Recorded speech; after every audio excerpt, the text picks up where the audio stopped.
I can't make him out with whatever you guys are He's showing. there, the khaki pants. On the 40? Yeah. Yeah. Yes, that's Vastola. Yes. Yep, that's Vastola. It's a good dude. He seemed nice guy. Good dude. Watuziak.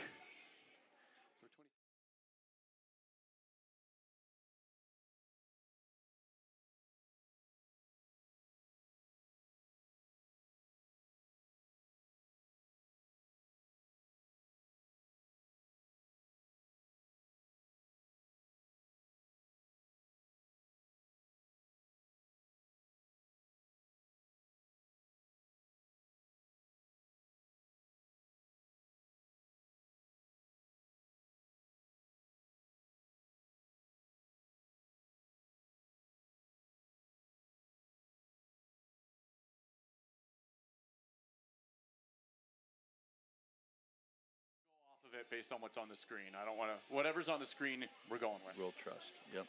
But I just don't want to. I don't want us all to be saying something different and make the broadcast look sloppy. No.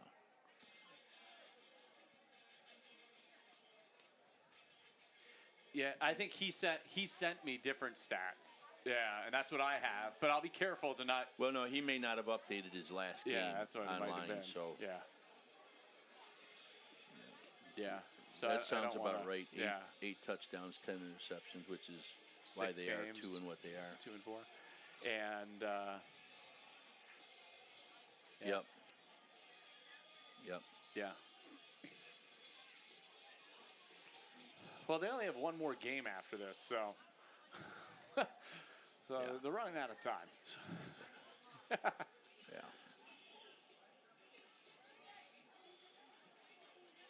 Yes, that's right. Right. Yeah. Well, it's No, I agree with that. Well, it's because. Well, that's because of the style of offense they run. They run a wing T. They run a gun wing T, so it's a triple option offense that you're going to see. And It's gonna be they ran watching it pretty. Army and Navy. Yeah, they ran it. Well, they don't run it that well, unfortunately, but they ran it pretty well against Clarence when I saw this earlier in the year. They gave Clarence. I mean, they scored in that game. Yeah. Yeah. That's their highest scoring output of the year against their best opponent. Yeah. Well, they got dinged up in that game.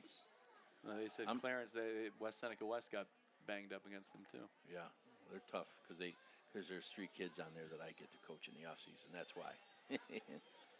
That's what I have. So when he comes out on the field, because we'll do like kickoff, quarterback, and then okay. Yeah.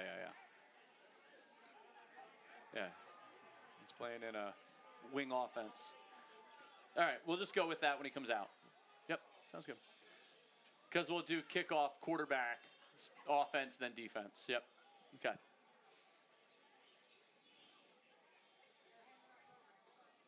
Sounds good. Yep. Sounds good.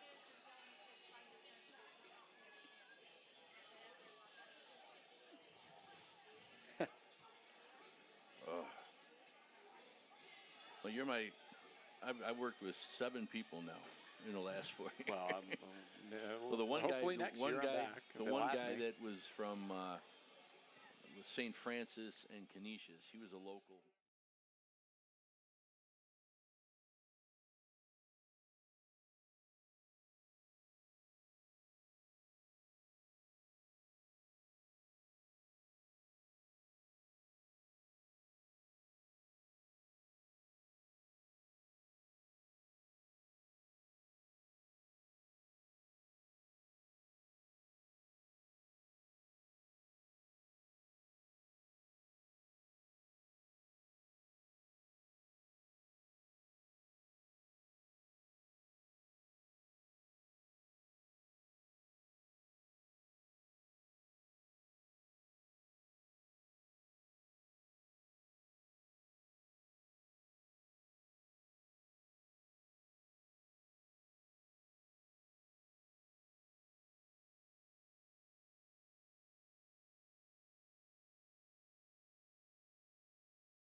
Welcome to the William Mattar Thursday Night Lights, live on MyTV Buffalo, presented by the Final Outlet. It looks like football. It feels like football. Week number 7 brings us to Frontier, where the home Falcons are looking for that elusive first win of the season. Tonight, 2-4 West Seneca West comes to town. It's the Warhawks and the Falcons coming up on the law office of William Mattar's Thursday Night Lights, presented by the Vinyl Outlet. As we welcome you into the broadcast booth, back alongside the coach Scott Pilkey, I'm Brian Tripp. And Scott, it is senior night tonight for the Falcons here at home. This is a program that has so much pride. Can they send these seniors out on top? Well, they've got a great tradition here of football, and we hope we can see the seniors have a first win for themselves. It's going to be a great game tonight. It's going to be a tough task, though, for that group being recognized before the game, because West Seneca West is led by an outstanding quarterback, Caden Stupak, a dual-threat quarterback. So much of the offense falls on his shoulders. Yeah, on his shoulders, but also his eyes, because he's a Q-read quarterback. Where he gets to choose when he's passing the ball, he gets to choose when he's running the ball. You should see some big things out of him tonight. Well, if it's the Warhawks quarterback's shoulders, it's the legs of the Falcons quarterback, Dominic Stack. He is a true running threat in the backfield. And he is very difficult to bring down. He's got great mechanics. I expect to see some good things out of this young man as well. Here are tonight's the Vinyl Outlet keys to the game. The Vinyl Outlet, Western New York's best porch, deck, and fence installations. For West Seneca West, they have to get the ball on the outside, and they have to stop the QB run game. For Frontier, they have to dominate in the trenches and keep the passing game in check.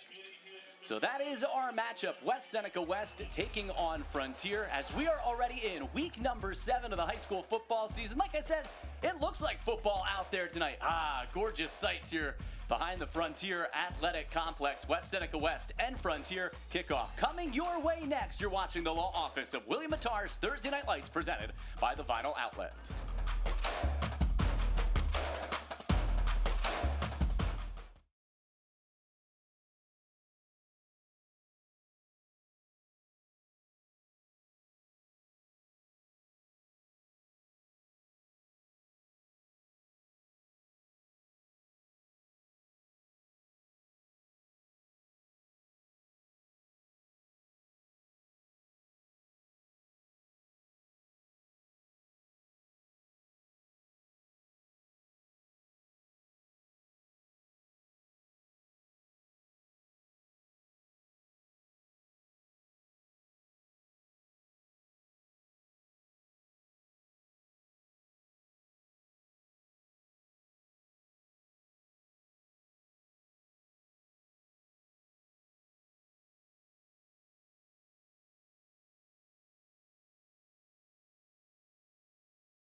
Mike Vastola, the state champion head coach of West Seneca West, now in his 10th season, 59-31 overall. In his 21st season with the program, has West Seneca West at 2-4 this year. Meanwhile, Joe Fashana is in his first season as the head coach of the Frontier Falcons, a familiar face here in town, but now takes over the reins, and his Falcons looking to change their culture and pick up their first win tonight. It's time for our Costanzo's kickoff, brought to you by Costanzo's Bakery.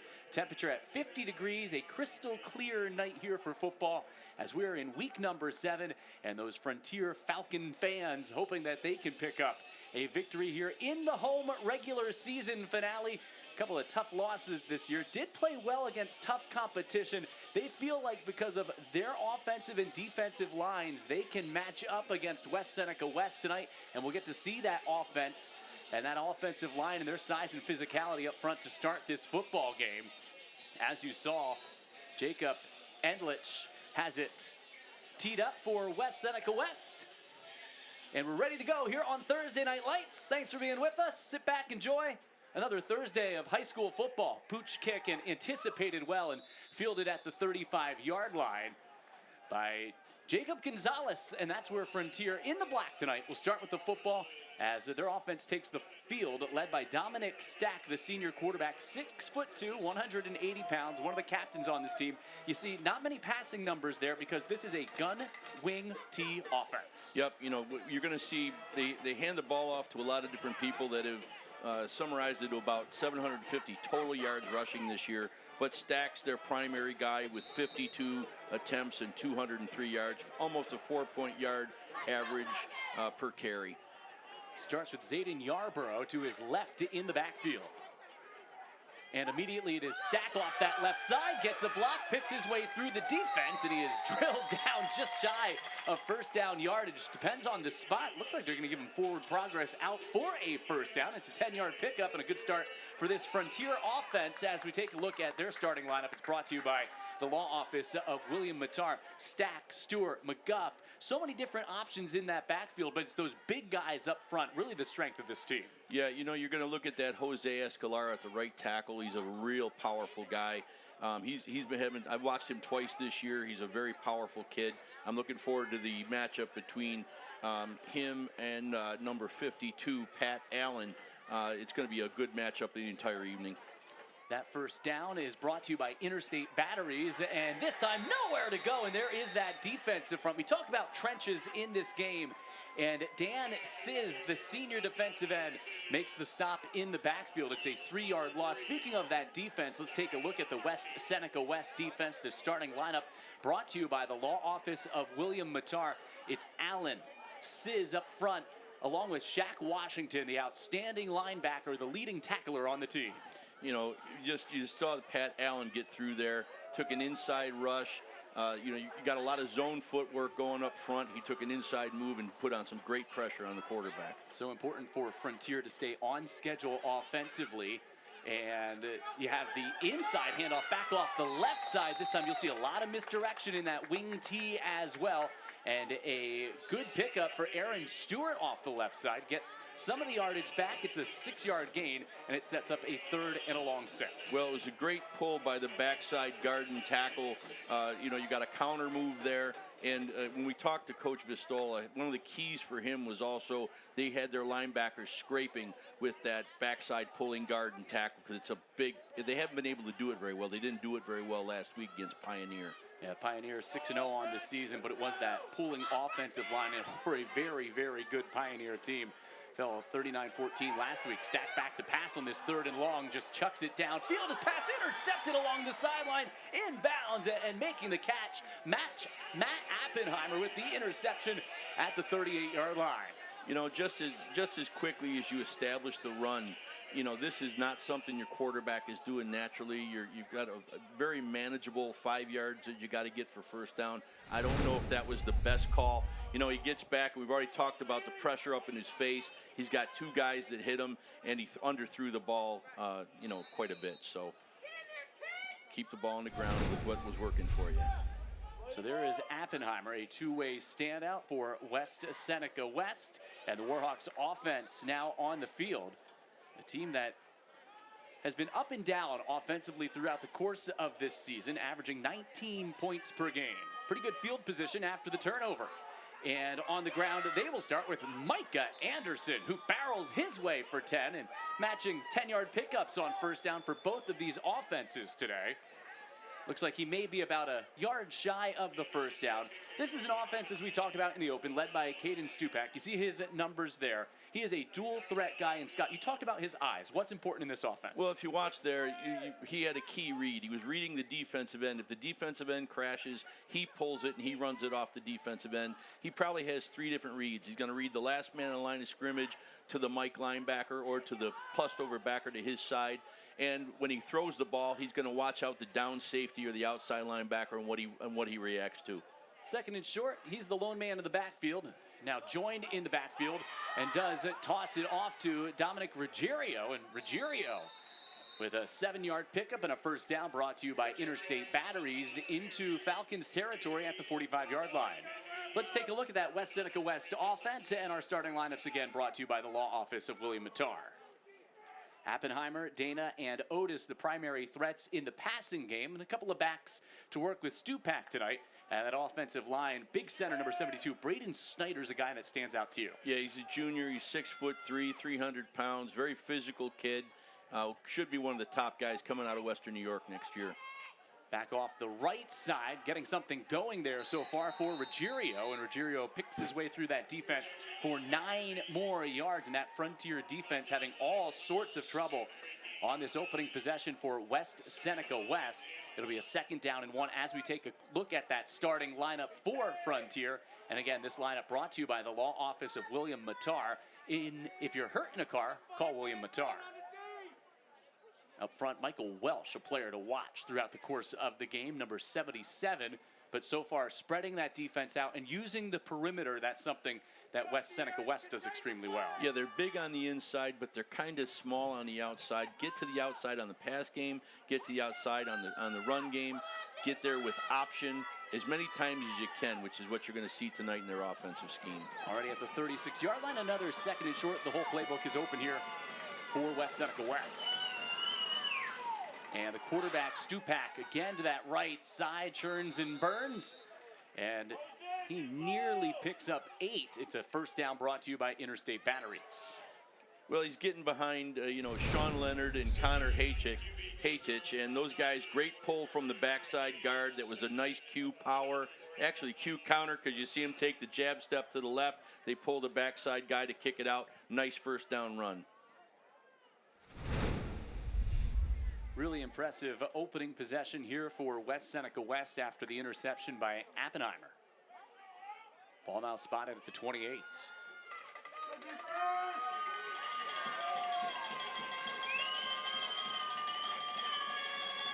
Oliver Dana, the wide receiver, bottom of your screen, looking his way on the bootleg, going to the end zone, wide open. It is caught in the back of the end zone for a touchdown. Dana with the touchdown grab, and West Seneca West jumps in front. Really well-built play here. They started out with a trips to the right-hand side in a tight formation. And what you're looking at here is the great, they've been running the ball at will here in the first drive. Little play-action pass gets to set up with absolutely no pressure on him whatsoever and launches a ball right on point. Stupak has that big arm and certainly can make the throws. Accuracy a bit of an issue last week, but that was a terrific throw towards that back pylon with all the time in the world on the bootleg. Yeah, well, I think that's going to be the tale of both of these quarterbacks is, they're more comfortable running the football and making decisions on who gets the ball. So it's a great first drive by West Seneca West. Brendan Griffey has his point after try blocked, so the only thing to go wrong so far for West Seneca West. It's a 6-0 lead for the Warhawks. We'll be right back. You're watching the law office of William Mattar's Thursday Night Lights, presented by the Vinyl Outlets.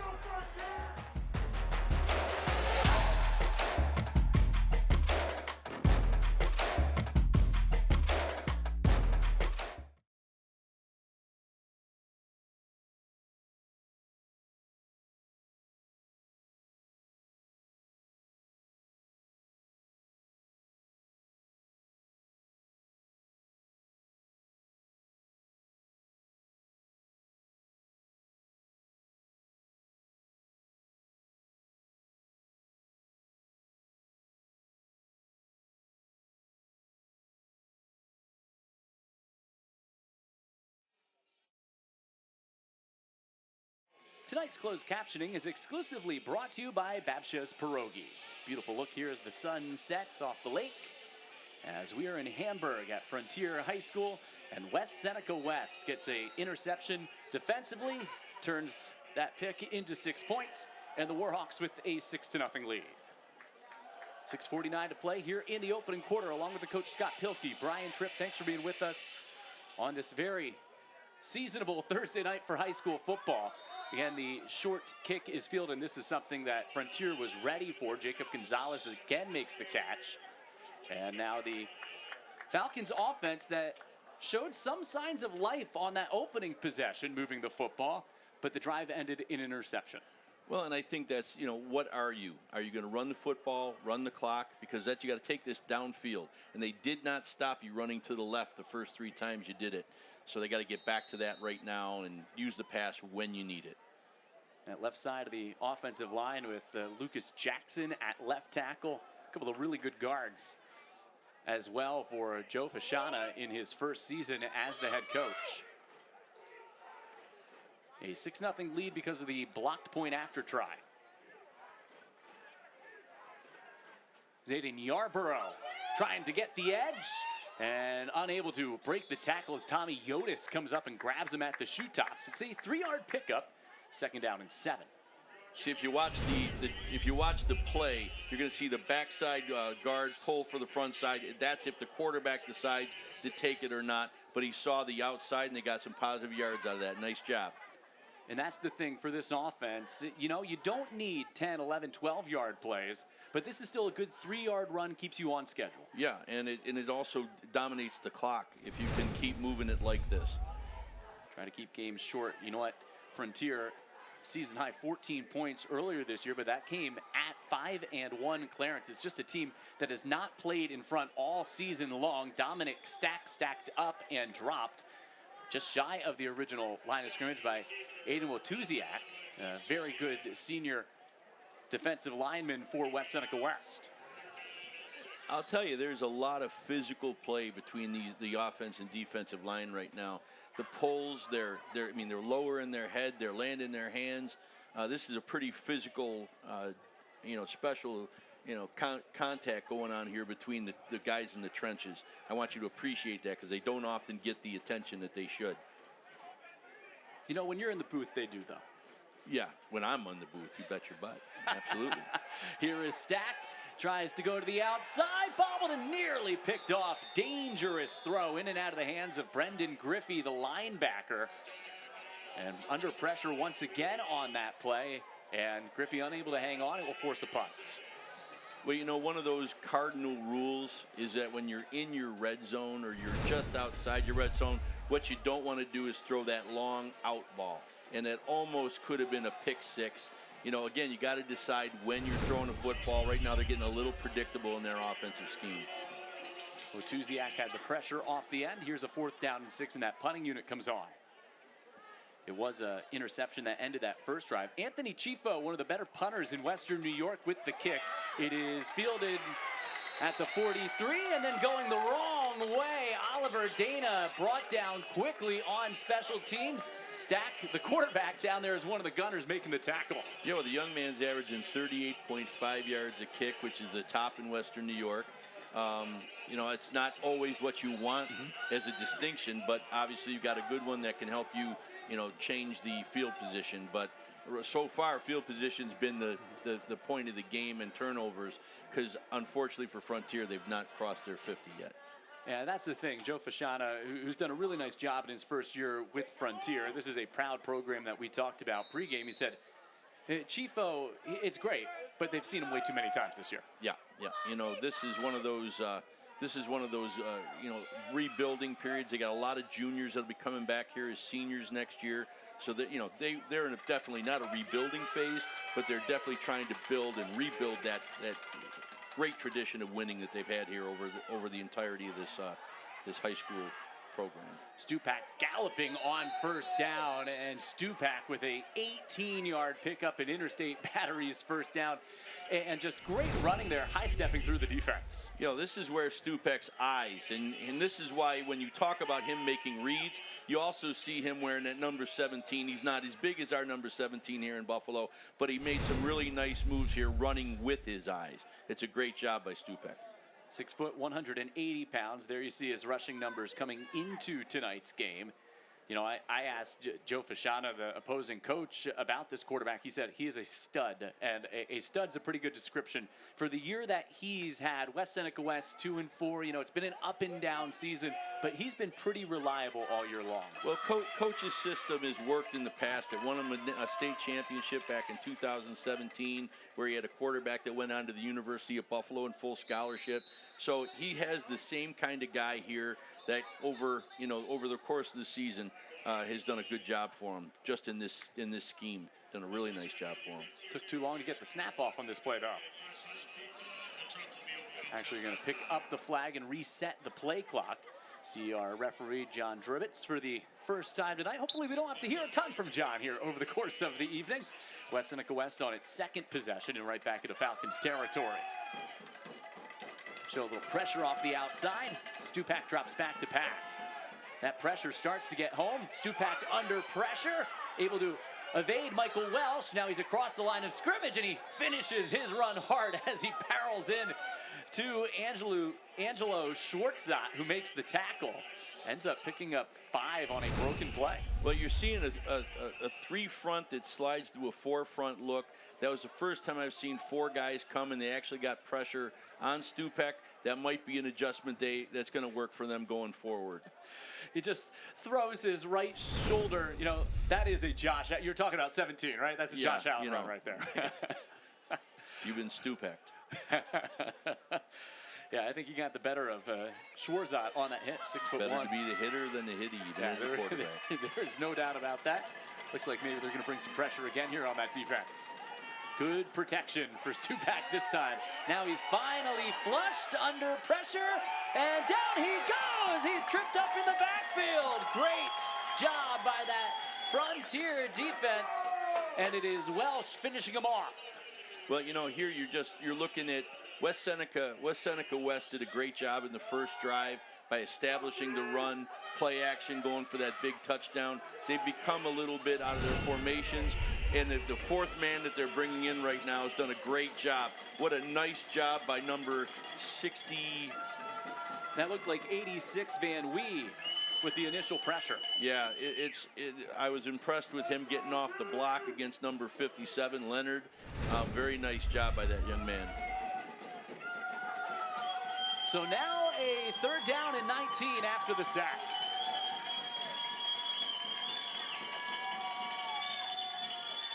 Stupak looking for the screen in one direction, under pressure again. Stays on his feet, fires downfield, and that pass wasn't intercepted at the 25. Yes, sir, it looks like Dorian Smith came up with the football. Flags all over the field. I count 3 penalty flags on the field. And this has to be an eligible man downfield or an eligible team downfield. Yeah. Tried to make things happen with his feet, but, you know, in the end, you got to get rid of the ball sooner than that. And that's what we talk about. These guys are better runners than they are throwers right now. Ineligible downfield on the offense. That penalties decline. If the result plays an interception, first down. And what a catch by Dorian Smith on the back end to come up with a diving interception. Well, it's a great opportunity because now it balances out the turnovers. Now you have the same amount of, he scoops it, hands are underneath it. Really great job by that. That's an excellent job. That's an excellent job. Let's go, Frontier! Got to see that one again. Great catch. Great job by our cameraman catching that. Excellent work by our crew.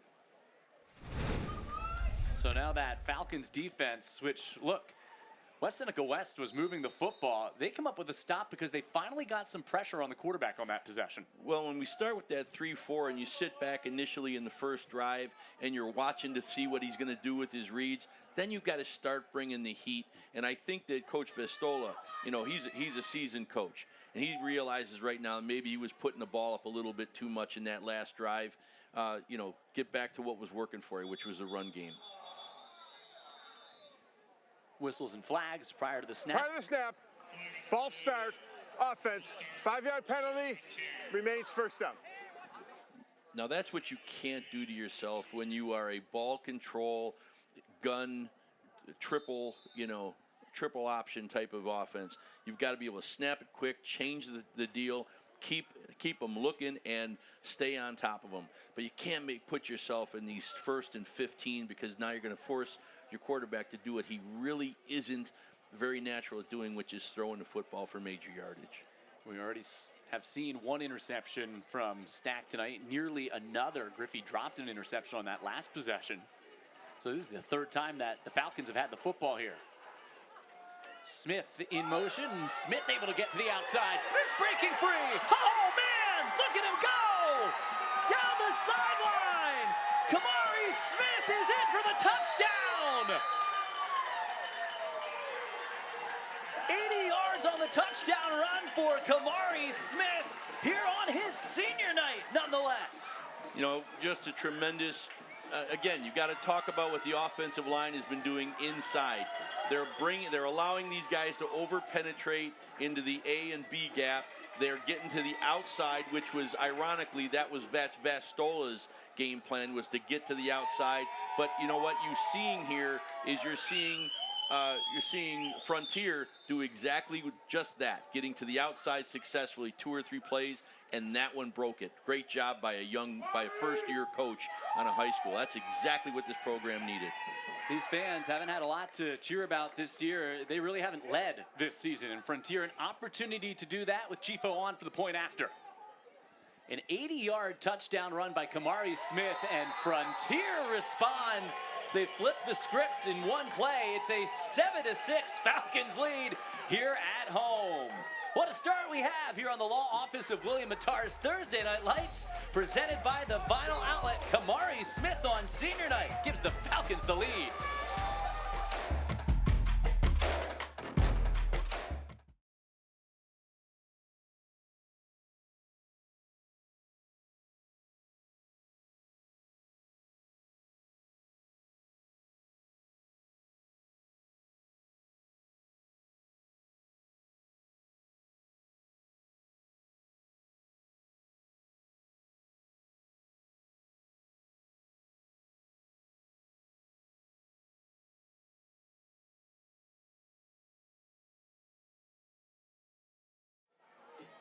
That's got to feel good for Joe Fashana in his first year as the head coach, replacing Rich Gray, who was here for so long. This is a team that's had some transitional difficulties throughout the course of the season. They're in front here by 1 late first quarter. Well, I promise you that out of the 750 yards that they've had previously with all their different guys in this gun triple option, that one is something that they're going to implement tonight the rest of the way, because that was a great play, and that should set up 2 or 3 different things, because now, hey, you got to give Frontier some real credit. They adjusted their 3-4 to shift down the line and bring pressure from the edge or up the A gap. They put pressure on the quarterback going for the onside kick. Oh, it was almost had it. It was almost a perfect had it. kick. It was a near perfect kick by Chifo.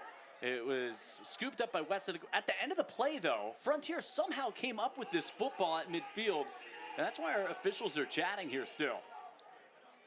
I think they're going to get an illegal touching against Frontier for touching the football prior to it going 10 yards. Nearly perfectly executed. First touching by the kicking team. The ball will be placed at the 49-yard line. First down. Hey, I like it. I think it's a I can't say what kind of a move it was, but it's actually had some, onions. Yes, it's an onion call. Yeah, it was really good. But, to come back with that, to try to jump on that, to get up ahead in this game, great job. It was a really nice onside kick, too. Yeah, did he touch it before 10 yards here? Yeah, it hit the guy like before Gonzalez, 10 yards. 24. Yeah, still a nice job. Really good well, call. at least a great attempt, I can say that. They're in position to recover. That does give the Warhawks excellent field position here on their 3rd possession. Teams have traded first Jewelers touchdowns in this opening half. Ruggiero to the right side, and then he is planted by Welsh. He was really pummeled on the tackle running horizontally. It's a 3-yard pickup for Ruggiero. Well, now you're seeing the adjustment from Vistola. Vistola motions to the field where you start to see the linebackers walking down, and the defensive line has been shifting to the boundary.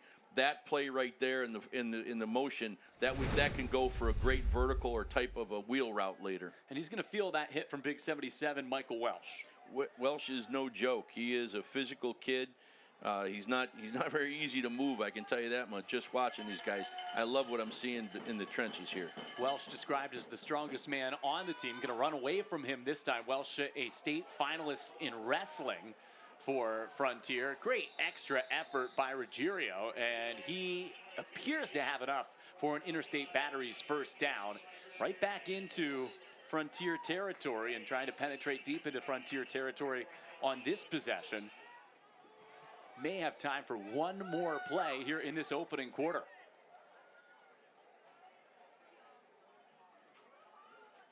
West Seneca West trying to bounce back after falling 39-14, as we talked about at Pioneer. Tough game last week. Meanwhile, Frontier fell 40-6 against Bennett in week number 6. They've had trouble containing the run this year. Let's see if West Seneca West relies on that run a little bit more on this possession.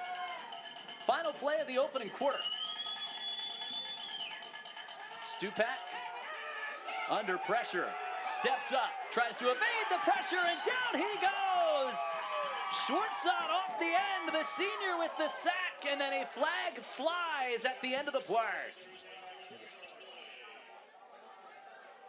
Schwartzon is barking with Drobitz, the referee. After the play, unsportsmanlike conduct, 77 black, 15-yard penalty. And there is Welsh, who we just talked about, delivering that extracurricular hit. Yeah, you just got to be able to contain yourself, and these are the types of things that have plagued, Frontier most of the year. Some bad penalties, getting themselves in long yardage situations. Obviously emotional as they have the lead, really have not played with the lead this year in front 7-6, but West Seneca West on the move when we come back for the second quarter. Here's the sack that was negated by the penalty.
Prior to the conclusion of tonight's game, we'll be selecting the Vinyl Outlet defense play of the game. The Vinyl Outlet, Western New York's best porch, deck, and fence installations.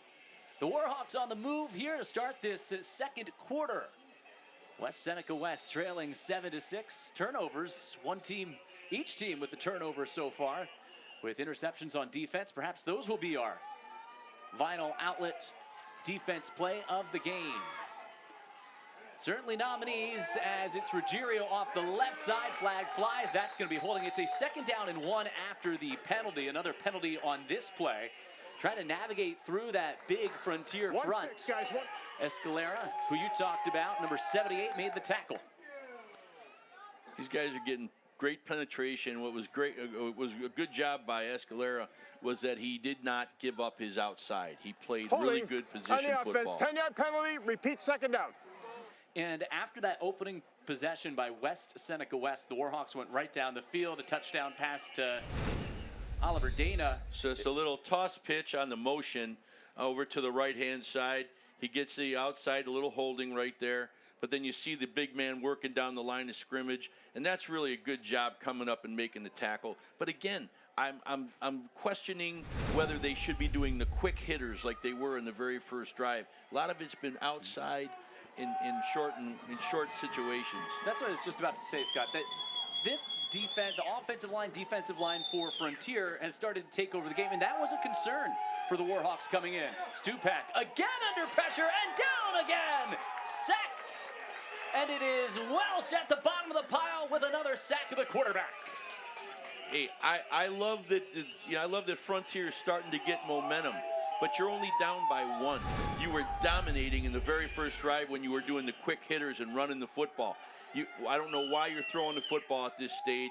This young man's taking too many shots too early, and he doesn't have to do that because you were dominating up front early. Now you've given this team an opportunity to get their momentum and their mojo going. And this is, like we talked about earlier, senior night. Welsh, one of those seniors, and defensive coordinator C.J. Barth for Frontier starting to dial up some more pressure. Let's see what's in store on this 3rd and 13 after another Vinyl Outlet defense play the game nominee. Couple of sacks here of the quarterback. Protection breaks down again. Stupak on the roll, throws no one home. A flag comes in from the secondary. Thrown back towards the line of scrimmage. There is a Warhawks player on the field, as you can see there. Very, very slow to his feet is Watuziak. Watuziak tried to back block on a defensive tackle. Personal foul, blindside block on the offense. You want to move? And he got the worst of it. And he got the worst of it. I thought it was going to be called unnecessary. Penalty, repeat third down. Yeah, with it being a 15-yard penalty, they'll accept that penalty instead of 4th and 14, 3rd and a mile. Yeah. It's just one of those things. You watch it.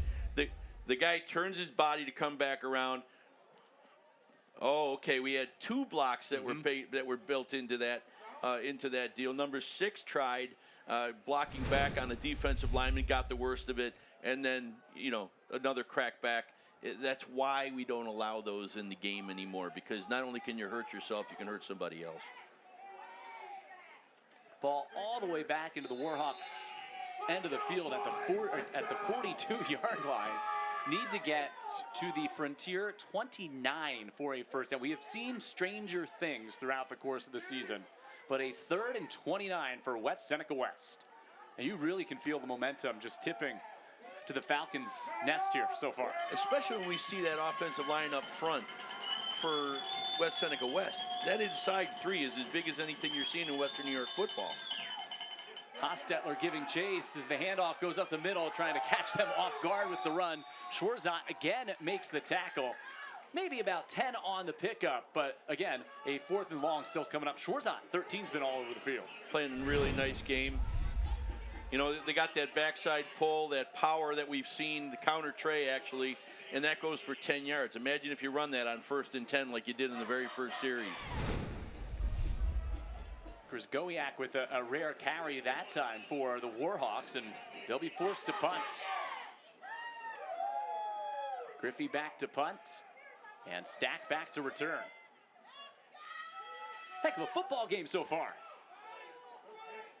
Griffey with a great kick, and Stack calling for a fair catch. Nearly juggled the football. He'll make the catch. And that's Kamari Smith making the catch back at the 10-yard line. And that's where Frontier will start with the football as they look to add to a 1-point lead. Don't forget, fans, coming up at the half, our UB Bulls halftime show. UB Bulls football, family, affordable, fun.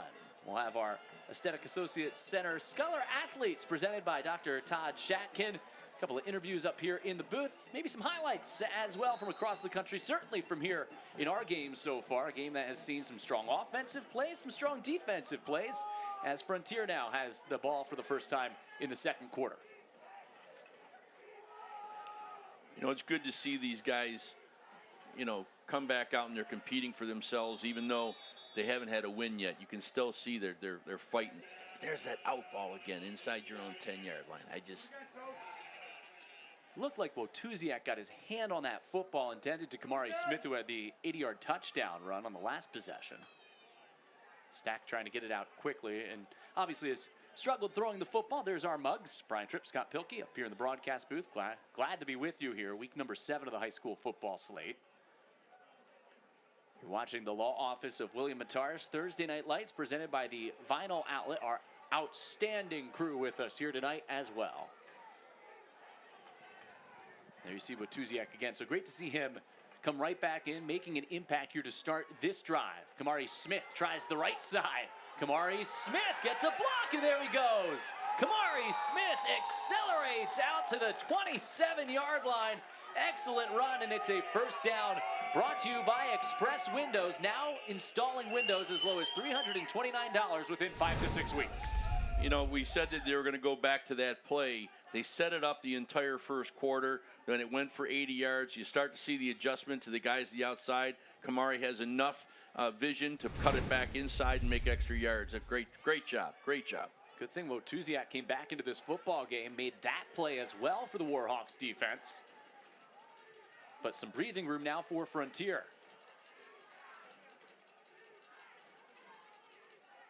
Stack had some trouble with that snap, and he is in big trouble in the backfield. Swallowed in and brought down. Shaq Washington makes his mark on this game for the first time, as well as a couple other Warhawk defenders. Looked like it was all disrupted, Scott, by the snap, and it was a clean handle. Well, you're starting to see the adjustments by the three. Both of these teams are on a 3-4 defense with multiple blitzes. Frontier was bringing the edge blitz to get some pressure, and I think what they're going to see now is rather than have that end around that's hurt them twice now on big plays, they're going to start bringing that boundary corner or that down safety or that outside linebacker off the edge to make sure that they can take that play away. And if it's going to be one of those outside linebackers, probably going to be 54 Washington, 46 tackles.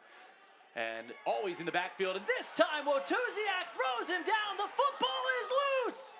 Who's got it back inside the 5? And Frontier able to recover the fumble, but Wotuziak has been all over the football field, and he just pummeled Stack that time. Just another great outside rush. You saw that same pressure twice in a row now coming off the edge. And, you know, what they're trying to do is interrupt either the pass that you're looking to throw or the exchange. They're getting around the pulling backside guard, backside tackle. Yeah, Frontier just needs to run this ball right up the middle here on this play, you think? Good pressure to the outside. That's an excellent job. Great job by the defensive lineman and great job by number 23, Wotuziak. Falcons were very fortunate to get back on that football. Looked like it nearly came free again as Yarborough bolts towards the sideline, takes it out to the 9. A 4-yard pickup. A drive that looked promising for Frontier ends up going in the wrong direction. Well, at third and 33, you know, now you're on 4th and 28. You hope your punter can get it out of there and you know, catch one that's over beyond that 38 average that he's got. Very dangerous looking shovel pass in the direction of Yarborough. If it landed, it would have been an incomplete pass. He didn't expect the football, and it was batted up into the air. Did a nice job with it. So Chifo, again, is on to punt. To pick up a first down, they would have needed to gain the 37-yard line. See if he can even punt it that far. Low punt, it's going to skip right at the 37. Oliver Dana then zigzags his way through the special teams unit. Oliver Dana to the pylon. Touchdown! Great job. You know, you got to look at special teams, but then a stupid penalty at the end, and I'll say that because right now you're up, but you know you just got a flag for celebration, and you don't need that right now. You're up. Don't hurt your team with a silly penalty like that. 40-yard punt return for Oliver Dana. Untouched on the return. And this, as you said, it's against the Warhawks, so Coach Fash, Joe Fashana, is going to have to make a Sounds decision. good. After the score, sportsmanlike conduct on West Seneca, that foul being forced in the kickoff. Now, I know you don't want to see those penalties, the unsportsmanlike penalties. They can really hurt your team. But I'll tell you what, you got a team that's 2-4 and an 0-6 team. They look like they're leaving it all on the field tonight. And they're on Thursday Night Lights, so, you know, that has a little something to do with it, I'm sure. We've seen that throughout the course of the season. A little showboating here and there. Cameras are in town. It's what they see. The kids do what they see.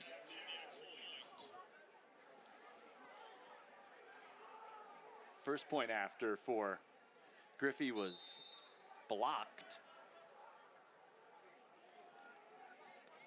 This time, Griffey clears the line of scrimmage and the crossbar and sends us to break as West Seneca West takes a 13-7 lead, 5:55 to go in the second quarter. Oliver Dana's got both touchdowns, this time a 40-yard punt return to put his team back in front here.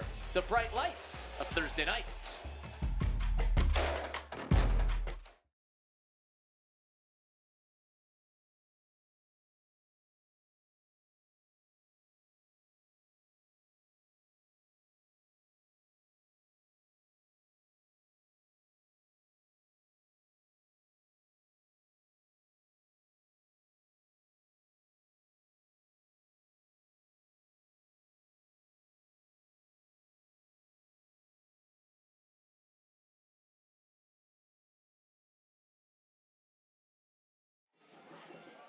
We'd like to thank O'Brien's West End Inn for supplying our crew with a pre-game meal here today. Visit them at 340 Union Street here in Hamburg. And Oliver Dana earning his post-game meal as well for West Seneca West. He's got a couple of touchdowns, a 32-yard touchdown grab and a 40-yard punt return. And you can see the speed of the Warhawks. And West Seneca West goes back in front here, midway point of the second quarter. Yeah, and up to this point, you know, Oliver Dana has had 18 receptions for 173 yards prior to this game and 2 touchdowns. Very, you know, he's a guy who they like to go to when they have to throw the football, and you know, he can do it on special teams too. That's a kid you want to. That's a kid you definitely appreciate. In a game like this, you know, pretty even opening half until that point. Special teams, you always forget about that third phase of the game, could ultimately be a deciding factor. Yeah, absolutely. So Griffey will kick it away, and this time he's going to drive it deep after utilizing that little pooch kick earlier in the game. Oh, heavy collision, Wotuziak again laying the boom on Jack McGuff, and it's great to see him pop right back up, but Wotuziak, who went out banged up, came right back in, has made a statement since coming back onto the football field. Yeah, you know, on the season, he's the team leader with 59 tackles, 4 sacks, and you can tell he's just a very, very physical football player. He's a kid that can play at the next level. It's a good form tackle, clean tackle by Wotuziak. And no doubt, you know, I think McGuff's still thinking about, still feeling that hit over there on the sideline. Probably needs to get a little look. Yeah, hopefully Start grabbing your helmet like that. Somebody needs to come over and take a little look at you. Yeah, hopefully he's okay. Medical staff is going to just check on him now as Frontier has the football. It's Stack plunging forward for 2 and trying to create some space there in the middle of that West Seneca West defense. Brendan Griffey, the senior linebacker, with the tackle. And the player back down. Wotuziak is down. I wouldn't be surprised if he's got a little dinger himself, to be honest with you, because he's been laying out some lumber here. Yeah, they're looking, the medical staff comes out, they're looking at his, looks like left shoulder maybe. The athletic he was trainer, walking Chris Hidalgo. normally, then he kind of staggered and went to his knees. That's not something you want to see. Don't think he'll be out for long. Oh, he's had a monster second quarter. What I like to see there too, he's delivering some instructions to Grisgowiak, Connor Grisgowiak, who's his replacement now on the football field. Don't forget, coming up at the half, our UB Bulls halftime show. UB Bulls football, family, affordable fun. Highlights from here. We'll recap the first half, have a couple of interviews for you as well, and take a look at our scholar athletes coming up at halftime. along with the coach, Scott Pilkey, Brian Tripp. Second down and 8 for Frontier, now trailing by 6.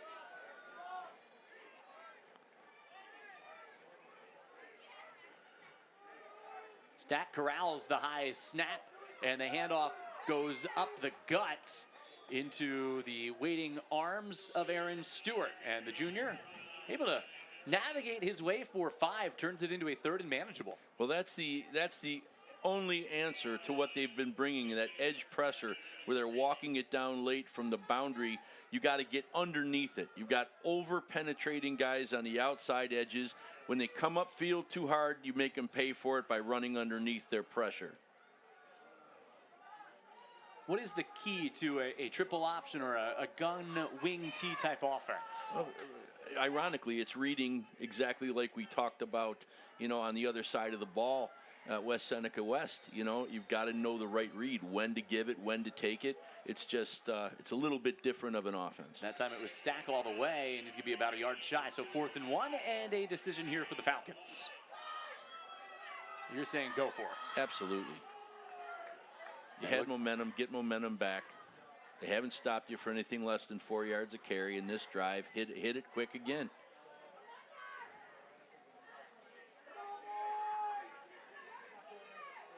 And the offense, again, on the field, they are going for it. No hesitation. What do you have to lose for a winless Falcons team? Fashana goes for it here on 4th, and what is now a long one. And an easy pickup, and how about a touchdown? Breaking free, Braden Ferguson taking it to the house.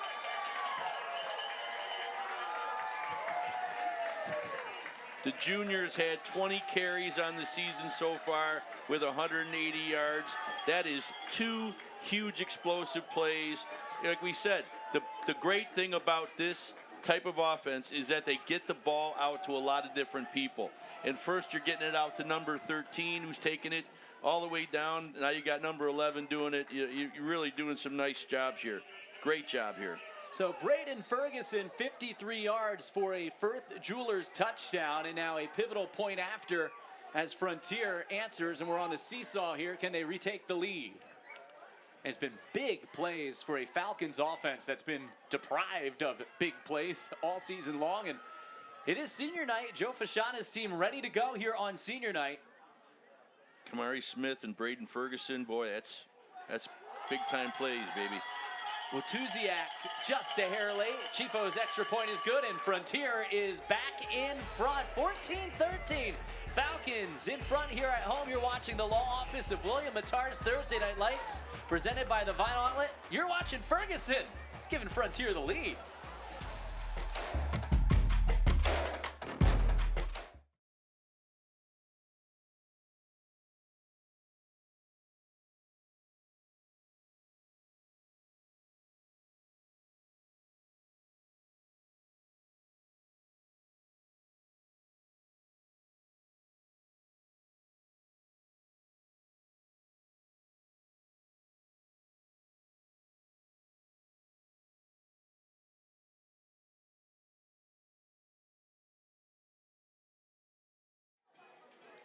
Tonight's closed captioning is exclusively brought to you by Babsha's Pierogi.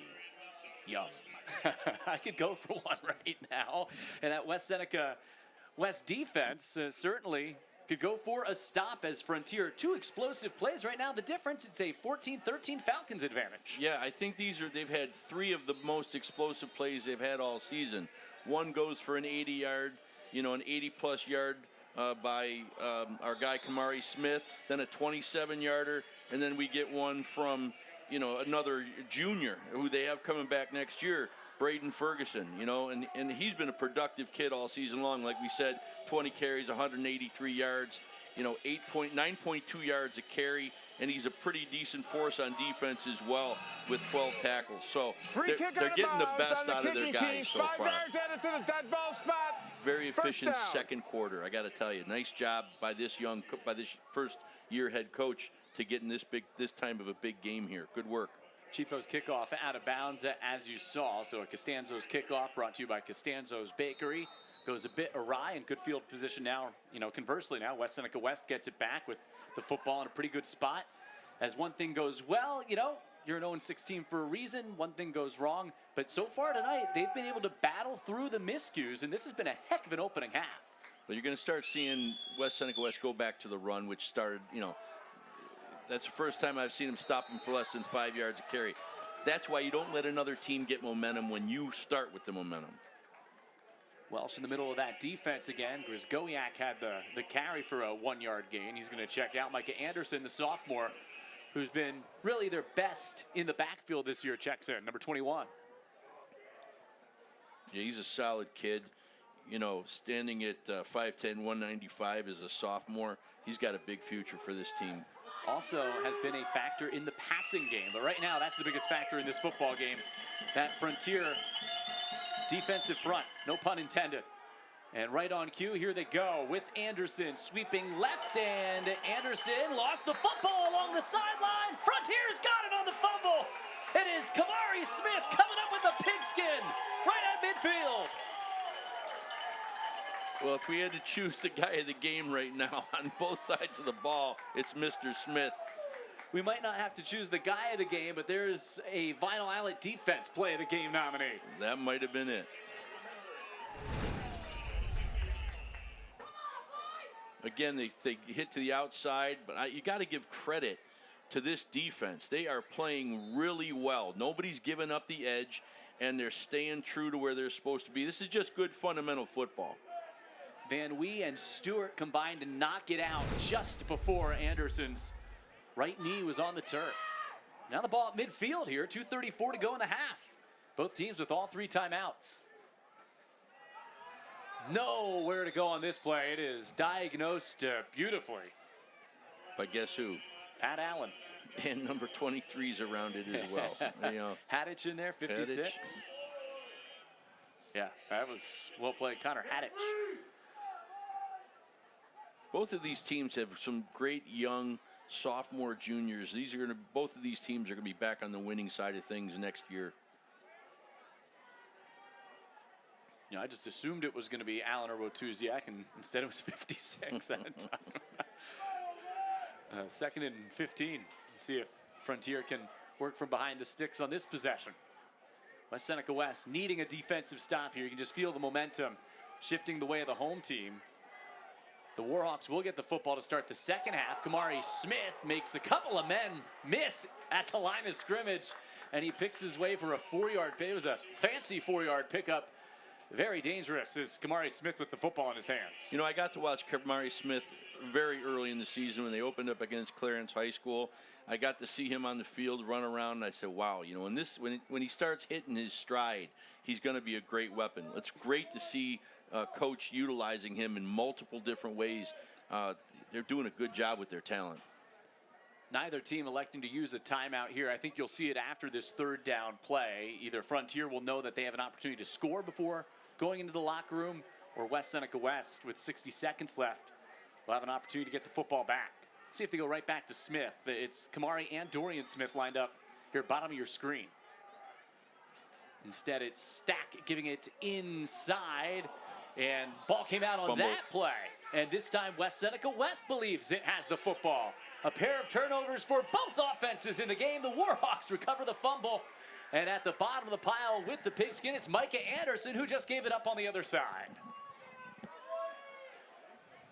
So that's a pretty big change right there. Worst case scenario, Frontier, you'd think punting there and pitting them deep, but now 42 seconds, 3 timeouts, and the ball basically at midfield. This is where we've played the game predominantly in the second quarter, though. It's been around that 45, whether it's plus or minus. Mm-hmm. And, neither team has really been able to capitalize on it except for the big play. He's trying to get everything he can out of it, and it just pops out, Aaron Stewart, who was the second man through the hole that time, the man who coughed it up for the Falcons. They will reset the play clock as the Warhawks come to the line of scrimmage with that arm of Stupak. It would not take them long to get down the field here. He's been under pressure ever since that opening possession of the game, however. And pressure comes off the end again. Climbs the pocket, he's going to take off and scamper out of bounds at the 45-yard line. An 8-yard pickup.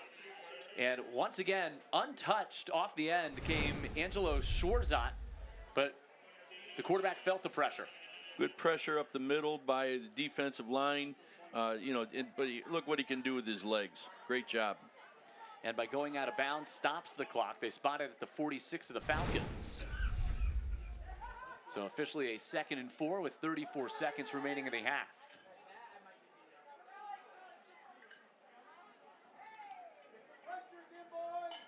Mike Vastola hoping his team can punch it in. He is not only the head coach, but also calls the plays as the offensive coordinator. Stupak to his left, sets his feet. Pressure again, buys time, runs with it again. Stupak down the sideline and out of bounds at the 40. You know, I talked about Jose Escalara in the beginning of the game. You just watched that big 300-pound man chase down that quarterback 15 yards downfield. Nice job in the pursuit. Scott, it still results in an express windows first down after that 6-yard scoot by the quarterback. Did take a lot of time off the clock, a 10-second play. Still all 3 timeouts for West Seneca West, so they can use the entire field here. Frontier's playing with some inspiration, man. I really appreciate how hard they're playing today to get that first win. Showing pressure. Welsh comes up the middle, applies the pressure. Stupak throws, and it is caught over the middle. And now down the sideline and knocked out of bounds inside the Just Pizza delivery zone. Joe Sundquist, the senior, gets free in space. And it's going to set up the offense inside the red zone. Really good job. Again, this is 3 plays in a row that you've seen him get outside the pocket, do something with his feet. This time, he was able to look downfield and deliver the ball on the run. Great all-around very athletic play there. 25-yard pickup, another express windows first down, and still all 3 of those timeouts in the Warhawks' back pocket. 14 seconds left in the half in a 1-point game. Dana, big target, has a couple of touchdowns right side of your screen. All sorts of time for Stupak. Now has to buy some more time. Flings it to the back of the end zone. Incomplete, in and out of the hands of Oliver Dana again. And only 5 seconds remain because, again, a long time for Stupak in the pocket. You know, he's been getting some good pressure. He threw the ball well on the run again. This is his most athletic series so far. Now it appears that Mike Vastola is going to bring on Brendan Griffey to attempt the field goal. The ball will be spotted, it looks like, at the 25-yard line. So a 35-yard field goal attempt for Griffey. Tommy Otis is the holder. Chuck Calora is the long snapper on a 35-yard attempt to give the Warhawks the lead at the half. Good hold, Griffey. The line drive kick is no good. He missed it wide left, and Frontier with a 1-point advantage with 1 second on the clock here in the second quarter. The kid's got a good all-around leg. You know, if he puts a little bit more time into it, he's got that great posture. He's a big kicker, just a little bit short, a little bit wide to the left, but a nice try. You suspect here that Frontier probably into the victory formation, just kneel it out and take it into the locker room with a 1-point lead, something they have not had this year, a lead at the half. It's got to feel good for Joe Fashana, the way his team has responded, showing up here on senior night in a matchup they felt pretty good about because of their physicality along the defensive line. Well, we'll find out in just a minute when we get a chance to interview him as he's walking off the field in the lead for the first time of the year. Yeah, that's again a team that has put a lot into this season and really battling for their head coach and their program. And you see the sportsmanship there between the two teams. A lot of respect between these two programs. At the half, it's Frontier because of a couple of big plays on offense with a 14-13 lead here on their senior night. And in their home finale, Joe Fashana is putting on the headset right now. He's going to turn around and take a peek at us as Dominic Stack, his quarterback, jogs off the field. He's got us. And, Coach, you have the lead at half here. What did you like about your team's performance in the opening 24 minutes? I'll tell you what, we came out a little flat because that little senior ceremony we had, but the boys started getting it into the play and started making some hits and making some big plays out there. Our offensive line is doing their job like I knew they were going to do when we came into this year. Coach, I would really want to, compliment you on the O-line. Now they're playing both sides. I caught you guys earlier in the season against Clarence, and this is a much better effort on both sides of the ball. Keep it going into the second half, sir. Well, our motto here is we get better every day. Every day we get better. We get better every day, little by little. And we keep improving. We keep moving forward, and we don't move back. And that's our motto here. We believe in the ETS, and we embrace it, and we play hard. Every day we get better. Joe, it looks like you got some work to do. Good luck in the second half. All right, I appreciate it. Thank you. Joe Fasciano, the head coach of Frontier, with a 1-point lead here at the half. Hey, he's a multitasker. I appreciate that. A 14-13 lead for the Falcons. We'll be right back with UB Bulls halftime show. You're watching the law office of William Mattar's Thursday Night Lights, presented by the Vinyl Outlet.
You're watching the UB Bulls Football Halftime Report. UB Bulls Football. Family. Affordable. Fun. A lot to cheer about for the Brightout fans here tonight. 14-13, Frontier in front on senior night. A couple of big plays. Kamari Smith and Braden Ferguson with the long touchdown runs. And it's a 14-13 lead for the Falcons here at home. You're watching the UB Bulls halftime show. And let's kick this off with this week's Aesthetic Associates Scholar Athletes. Dr. Todd Shatkin from the Aesthetic Associates Center is proud to present Thursday Night Lights Aesthetic Associates Scholar Athletes of the Week. With a 9.5 GPA, Oliver Dana is the Scholar Athlete for West Seneca West. Oliver's athletic achievements include being captain of the team. He is also on the Engineering Academy and Spanish National Honor Society. And his community involvement includes volunteering at youth football camps. With a 3.3 GPA, Nick Gruber is the Scholar Athlete for Frontier High School. Nick's athletic achievements include being a 2-year varsity starter and captain of the team. He is also on track for an advanced diploma, and his community involvement includes organizing fundraisers for animal shelters. These All-Stars are now entered for a $5,000 scholarship at the end of the season. Congratulations to the Aesthetic Associates Scholar Athletes of the Week. Proud athletic director right there of Nick Gruber, Jim Helmicki from Frontier, and a happy athletic director at halftime. Your team has a 1-point lead. What have you seen from the group so far? that they're playing tough. They've been playing tough all year. You know, the results haven't always come our way, but this team is gritty, and Coach Fash has them playing really hard. Well, I know they're playing at a great facility here. This is a new stadium, and this entire athletics facilities project is a part of a capital project. What has it meant to the student athletes you have here on campus? Yeah, you know, we're finishing up the final legs of the capital project, and we just finished our multi-purpose field. Our kids are getting state-of-the-art facilities, and by the end of next week, we'll have lights, and, you know, we'll be playing all our games at night, softball, baseball, soccer. In the spring, we'll have lacrosse, flag football, all under the lights. Well, they're all successful programs right now. Boys and girls volleyball, cross country, girls lacrosse. Like, Frontier's rolling right now. Yeah, and this is, you know, our goal is, you know, to keep building our athletic programs. Part of the capital project was to put in a new weight room at the middle school and, you know, start training our athletes early and getting more teams to be successful. Well, Jim, I know it will be a nail-biting second half. Enjoy the rest of the game, and thanks for the great hospitality here tonight. Great facility. Yep. Jim Helmicki joining us here on the UB Bulls halftime show at Frontier High School. It is a 1-point lead for the Falcons at the half. Don't go away. We'll be right back.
You're watching the UB Bulls Football Halftime Report. UB Bulls Football. Family. Affordable. Fun.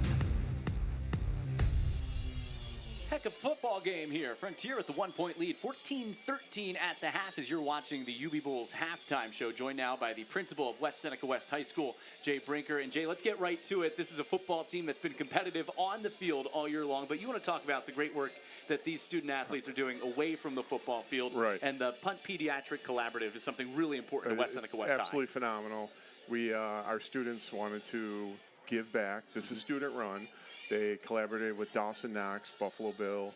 He's visited our students, and they've collected money for pediatric cancer. What a great cause. And then again, these are the student-led group that want to do this. Well, we saw Oliver Dana going for a couple of touchdown runs. Great kid. Yeah, he was our scholar athlete here at halftime. And obviously character development is also important within the football Tremendous. program. Mike Vastola is one of the best coaches I've ever been around. He has students freshman year read a book, The Energy Bus, and it continues. John Gordon, character education. These students walk around the halls of West Senior, and they are the epitome of what a great athlete is. Great athlete, great students, and they are character beyond what we want. We want positive leaders. Every kid reads a book every year, a different book. Think about that. Yeah. Phenomenal. Yeah, it's awesome. It all starts at the top with a great head coach, great leadership by yourself and everyone else in administration at the school as well. Jay, enjoyed the second half. Thanks so much. Go West. I can't say anything. I'm neutral here. We're just hoping for a great game when we come back for the second half. It's a 1-point game and a gorgeous night for high school football. Frontier in front. Second half's coming your way in just a moment.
You're watching the UB Bulls Football Halftime Report. UB Bulls Football. Family. Affordable. Fun. Get set for the second half. West Seneca West down by 1, but we'll get the football to start this second half. Their head coach, Mike Vastola, kind enough to join us here before we start the third quarter. And Mike, back and forth football game. What was your message to the guys in the locker room? We just got to clean up some things in the defensive run game there. They hit a couple big plays on us. We're losing our leverage, so we got to get a lid on that. And offensively, run game's working well. I'm just running out of running backs here, and our quarterback's got to get the ball out of his hands, and we'll be fine. Coach Vastola, this is Scott Pilkey. Towards that last drive, you're seeing your quarterbacks making, plays on the run. Very good athlete. You're going to continue with the game plan that we had in the very first half. That first drive was awesome. Yeah, we're running short on backs. Mike Anderson went down at the first carry, and I've got another one out, and so I've got just two guys here we're rotating through, and so it's been difficult making sure we got enough on the field there. So hopefully we can get back into that rhythm. Coach, thanks. Good luck. Yep, thanks. Yeah, you get to week number 7, it becomes a war of attrition a little bit. Brian Tripp, Scott Pilkey up here in the broadcast booth. He's talking about Jared Freeman as well, who's out with a leg injury. Obviously, you mentioned Micah Anderson's injury in that opening half. Let's take a look back at the first half highlights here. More on that in a moment. But it was a back and forth first half. A couple of turnovers for each team. Appenhammer came up with the interception to start this ball game, and West Seneca West wasted no time, Scott, going down the football field. Yeah, they set it up with the run, which pulled everybody up. Great play-action pass into the back of the end zone. Excellent catch.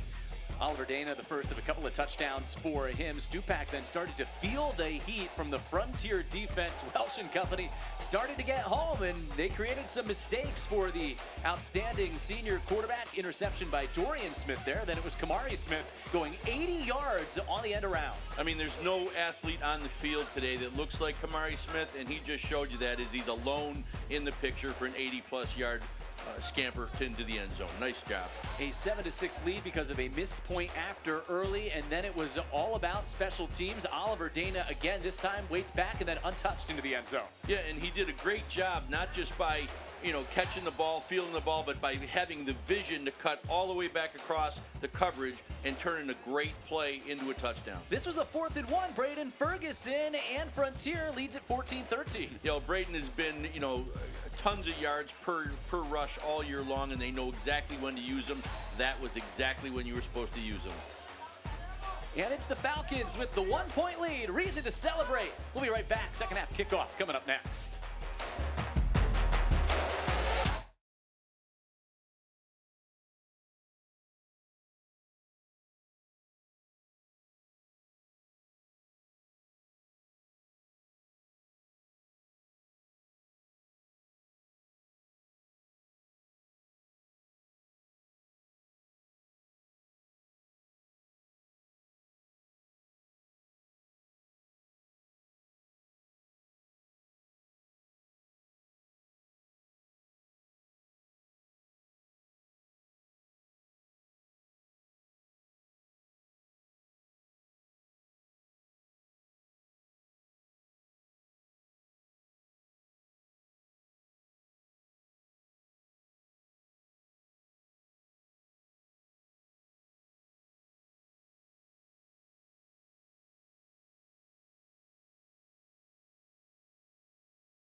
As we said, West Seneca West gets the football down 1 to start the third quarter. We begin this third quarter with our Costanzo's kickoff, brought to you by Costanzo's Bakery. Anthony Chifo gets the instructions from his sideline. See if there's any surprises in store on this kickoff. Heck of a first half, back and forth. Each team played with the lead in the opening half. And they overcame their issues. If you had a penalty, or if they were playing long, or if they turned the ball over, these guys have played themselves back into a very competitive game here tonight. And the kick angled towards the sideline goes out of bounds, so Appenheimer and company back there had no opportunity to receive that kick. Let's see who starts this second half in the backfield with Caden Stupak for the Warhawks. Their head coach, Mike Vastola, just told us about some of the injuries that they've been battling in the backfield at the running back position. So 38, actually.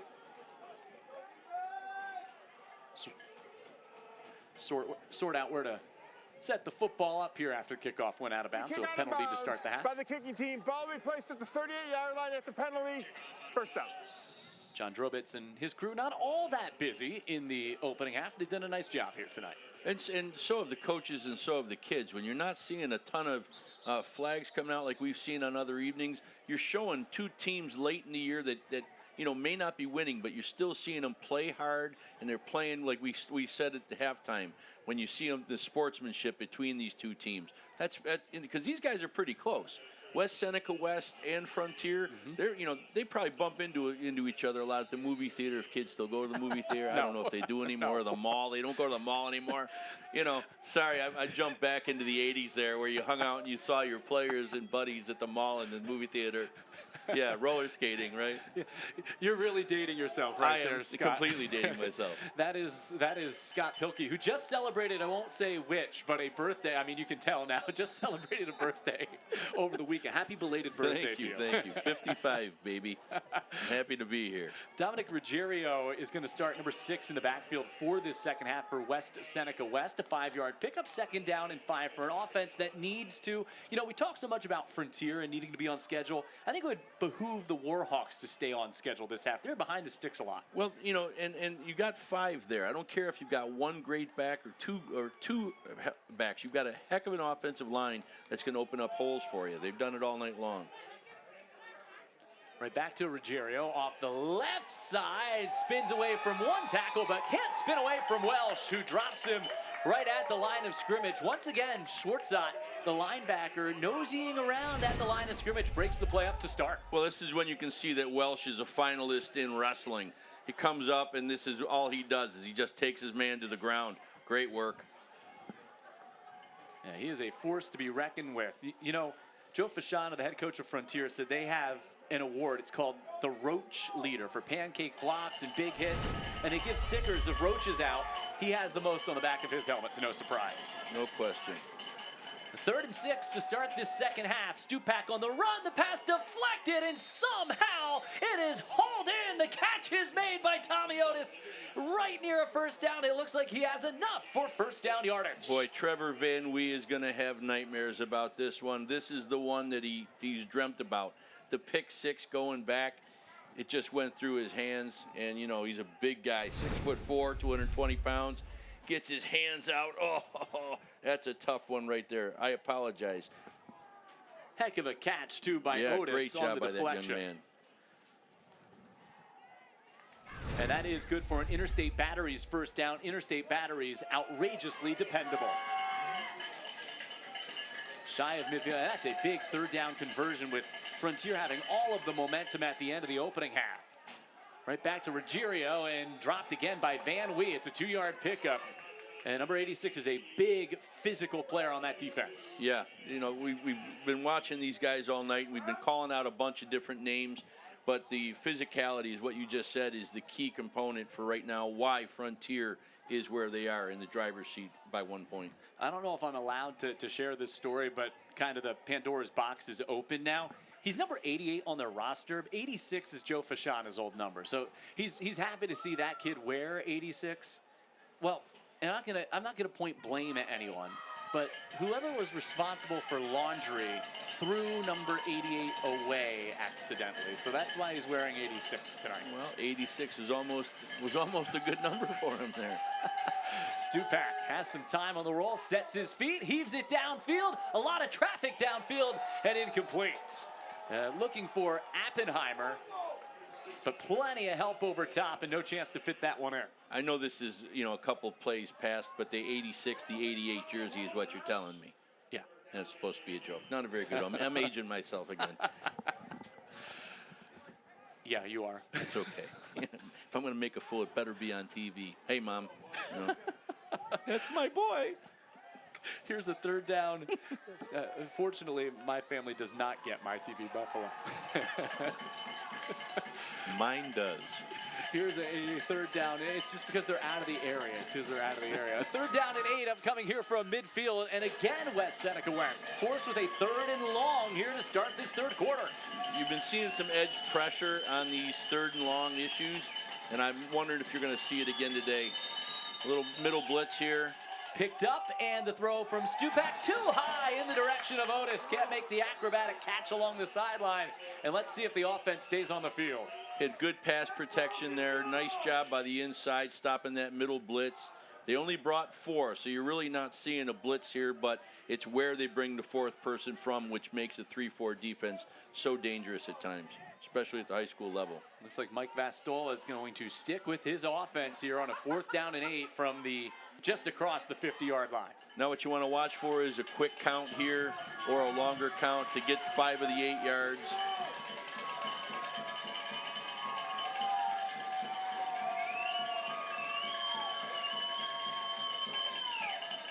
Must get down to the 41. And there is movement, but it looks like it may be, if the initial indication by that Falcons defense is correct, it may be against the Warhawks. Right on the snap, false start, offense, 5-yard penalty, remains 4th down. And that's what they were trying to do. They were trying to ice them with a longer snap to see if anybody would jump. Now you can expect to bring the punting unit out. And an opportunity, field position will be critical here in the second half, an opportunity to pin Frontier deep. Do not see Griffey on the field, and looks like they may go for it. How about this decision? Nope, it's going to be Stupak with the punt of his own. So no one back there, and what a bounce for West Seneca West. And that ball nestles down around the 8-yard line. Great punt by Caden Stupak. What can't the senior do? And that completely flips the field. Yeah, the little Q pooch pick or pooch kick is a pretty nice weapon when the other team isn't prepared for it, and that was the situation there. Good job, nice call by Coach Visco. Scott, a 46-yard punt right there. That, again, well done with no one back. It just rolls, and now Frontier with its offense on the field backed up into the shadow of their own goalposts here. Well, he's just a great all-around athlete, isn't he? It's fun to watch. Right now, he's going to have to watch his defense, hopefully come up with a stop. Here in a 1-point game, 8:41 to go, 3rd quarter. On the ground, it's Ferguson. And Ferguson's had those electrifying runs all year long. Watuziak picks up where he left off in the opening half. Ferguson picks up 6 yards, and Watuziak with the tackle. A very talented back right there, number 11. He is their speed back. I asked Coach Fash, describe each of these guys to me. He said, Ferguson, no doubt, he is our speed guy in this offense. All the different guys that tote the rock have different skill sets, and that's typically what you'd see in this type of offense. Absolutely, and they've gotten the ball out to a lot of different people. I mean, today you're not seeing the huge reliance on Stack to run the football. Everybody else is sharing in this 14-point endeavor so far. Need to give a lot of credit to the offensive coordinator, Will Ramsey. Maybe a yard or two this time. 54, Shaq Washington in there on the stop, and Ferguson sets up a 3rd and 2. Feels like a big 3rd down here after your defense gets a stop to start the half. Can you at least get a 1st down or 2 to flip the field back? Well, you know, when you're looking at how they've been moving the football, that was the first time that they've had anything stopped for less than 3 yards a carry, and since the early beginning of the 2nd quarter.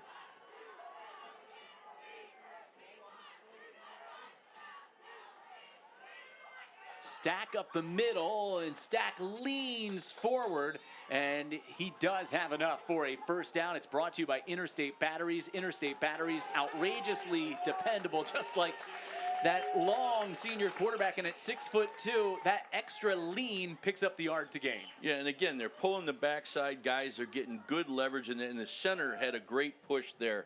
You know, you got to give credit where credit's due in that offensive line. You know, David Sebring he just did a great job here getting great push.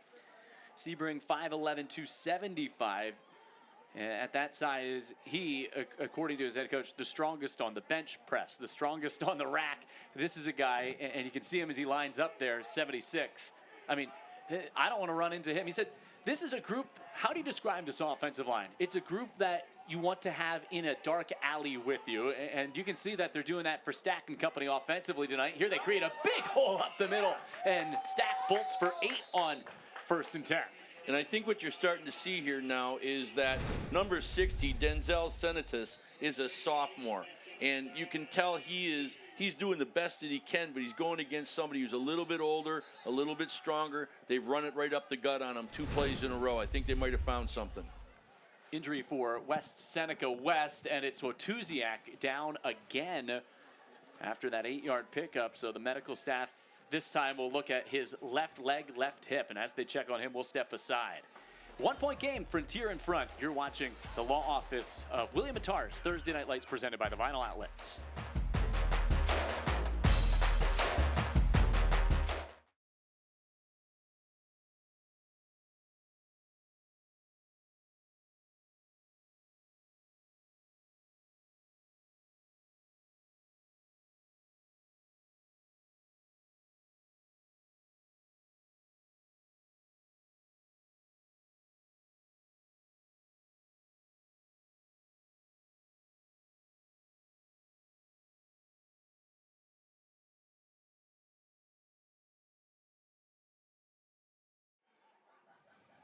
Wotuziak to his feet, and once again, going to make his way off the field a little bit slower this time, but under his own power. So that is great to see. It's the 3rd time tonight that he's left the field due to injury.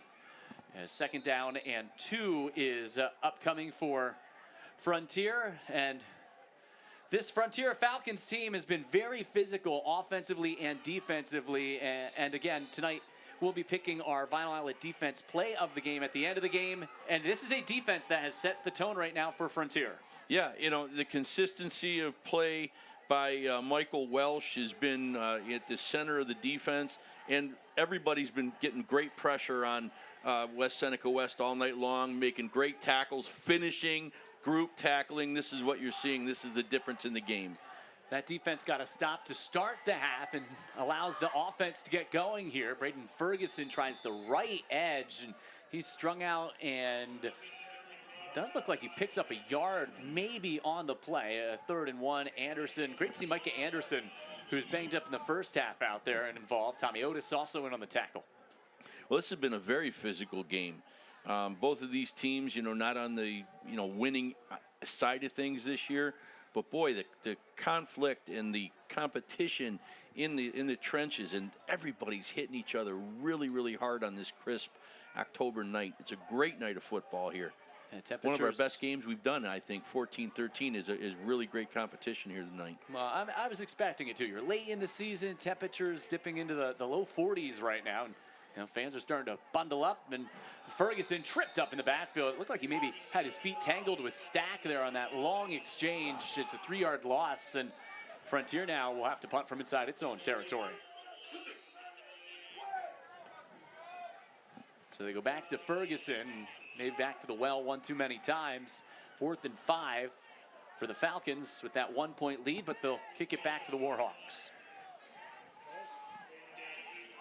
These two teams a part of Class A1. Clarence 3-0 in the class, 5-1 overall. McKinley 3-1. Williamsville North 2-1, top of the league. So a couple of teams near the bottom of the league, but laying it all out there on Thursday Night Lights tonight. Anthony Chifo to punt. And Wotuziak came bolting through, nearly blocked the kick.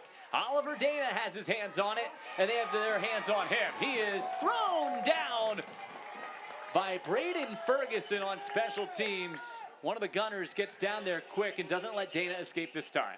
What you got to really appreciate is in this 11-man, you're talking about, 60-minute men football, 48-minute men football in high school, but you're seeing great plays by Braden Ferguson on both sides of the ball, seeing great plays by, number 8, Kamari Smith. Just really, this is an awesome thing for a team that hasn't gotten a win yet, that these kids are starting to peak towards the end of the season and really carry it into the offseason going forward. Say the same for a lot of those guys up front. While we have a moment, we'd like to remind you that tonight's closed captioning is exclusively brought to you by Babsha's Pierogi. That comes prior to this 1st down and 10 for West Seneca West, trailing by 1 late 3rd quarter. They have had the lead a couple of times tonight. Option play, and Dominic Ruggiero into space. Ruggiero dancing free. Ruggiero at the 30 in a foot race down the sideline. Has the ball punched out, but it goes out of bounds. And a huge pickup for Ruggiero. So deep down that depth chart, number 6 breaks off a big run inside the Just Pizza delivery zone.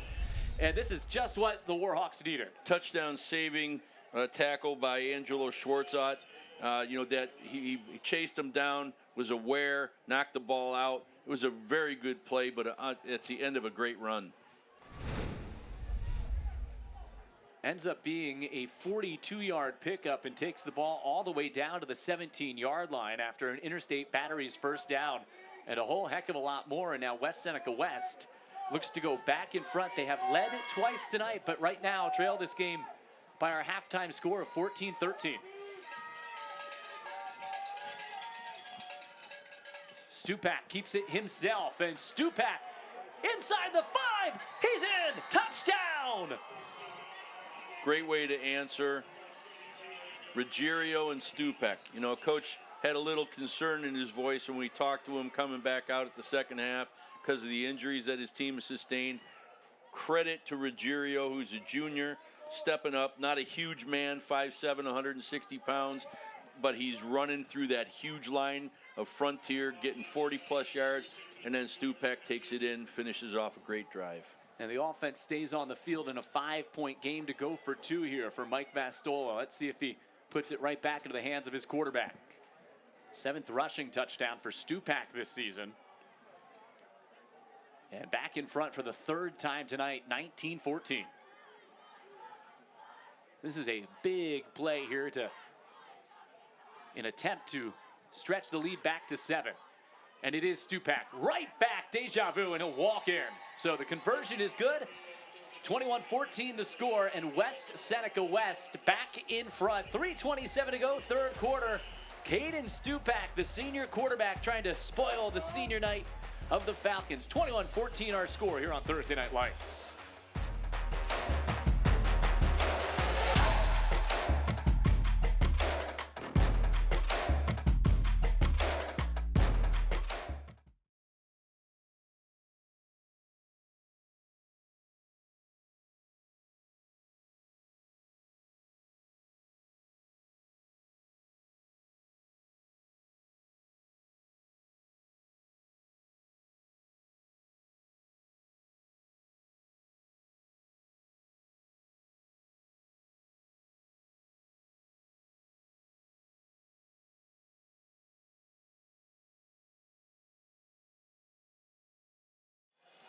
Well, I know I sampled the wings, the mac and cheese before the game. O'Brien's West End in excellent food right here in Hamburg. 340 Union Street, there's the number.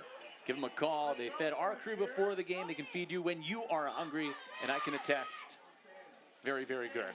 Pre-game, Costanzo's Bakery kickoff here, brought to you by Costanzo's Bakery. And West Seneca West back in front. An alert play by Van Wee to scoop that ball up. And now excellent field position for the Falcons. This game back and forth. What do you expect next? And now they have the ball just shy of midfield. Well, Van Wee, we talked about earlier, that they threw that could have been a pick six that went through his hands. Never before, his hands were very important on that play in particular. Snagging that ball on that onside kick. Good work. We came into this game, you got a 2-4 and 0-6 team, but these are two teams that really look well coached, well prepared for this game here tonight. Very, very disciplined, and I can't complain about these guys have been playing balls out this entire game, and they're really doing it in the trenches. I can't say enough of how physical they are down there right now. Braden Ferguson tries to shake free, and Ferguson, a couple of explosive runs, but the last few times he's carried the football has been bottled up. Brendan Griffey makes the stop. It's a 1-yard gain for Ferguson as he takes the ball near midfield. Some of the Frontier fans hoping that their team goes to the air, but that is not their MO. This is a team that wants to run the ball. Their big plays tonight have come in that running game.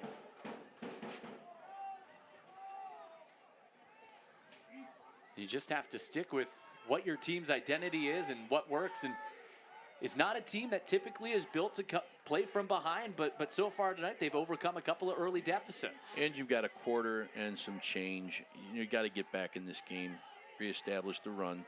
Felix Melendez in motion, setting up a big block for Ferguson. It's that running game. He stays on his feet. He explodes, stumbling down inside the 10-yard line as he walks the tightrope along the sideline. And suddenly you don't hear throw the ball anymore, because that was as long as any pass that they've had all season. And this young man should be getting the ball the rest of the night.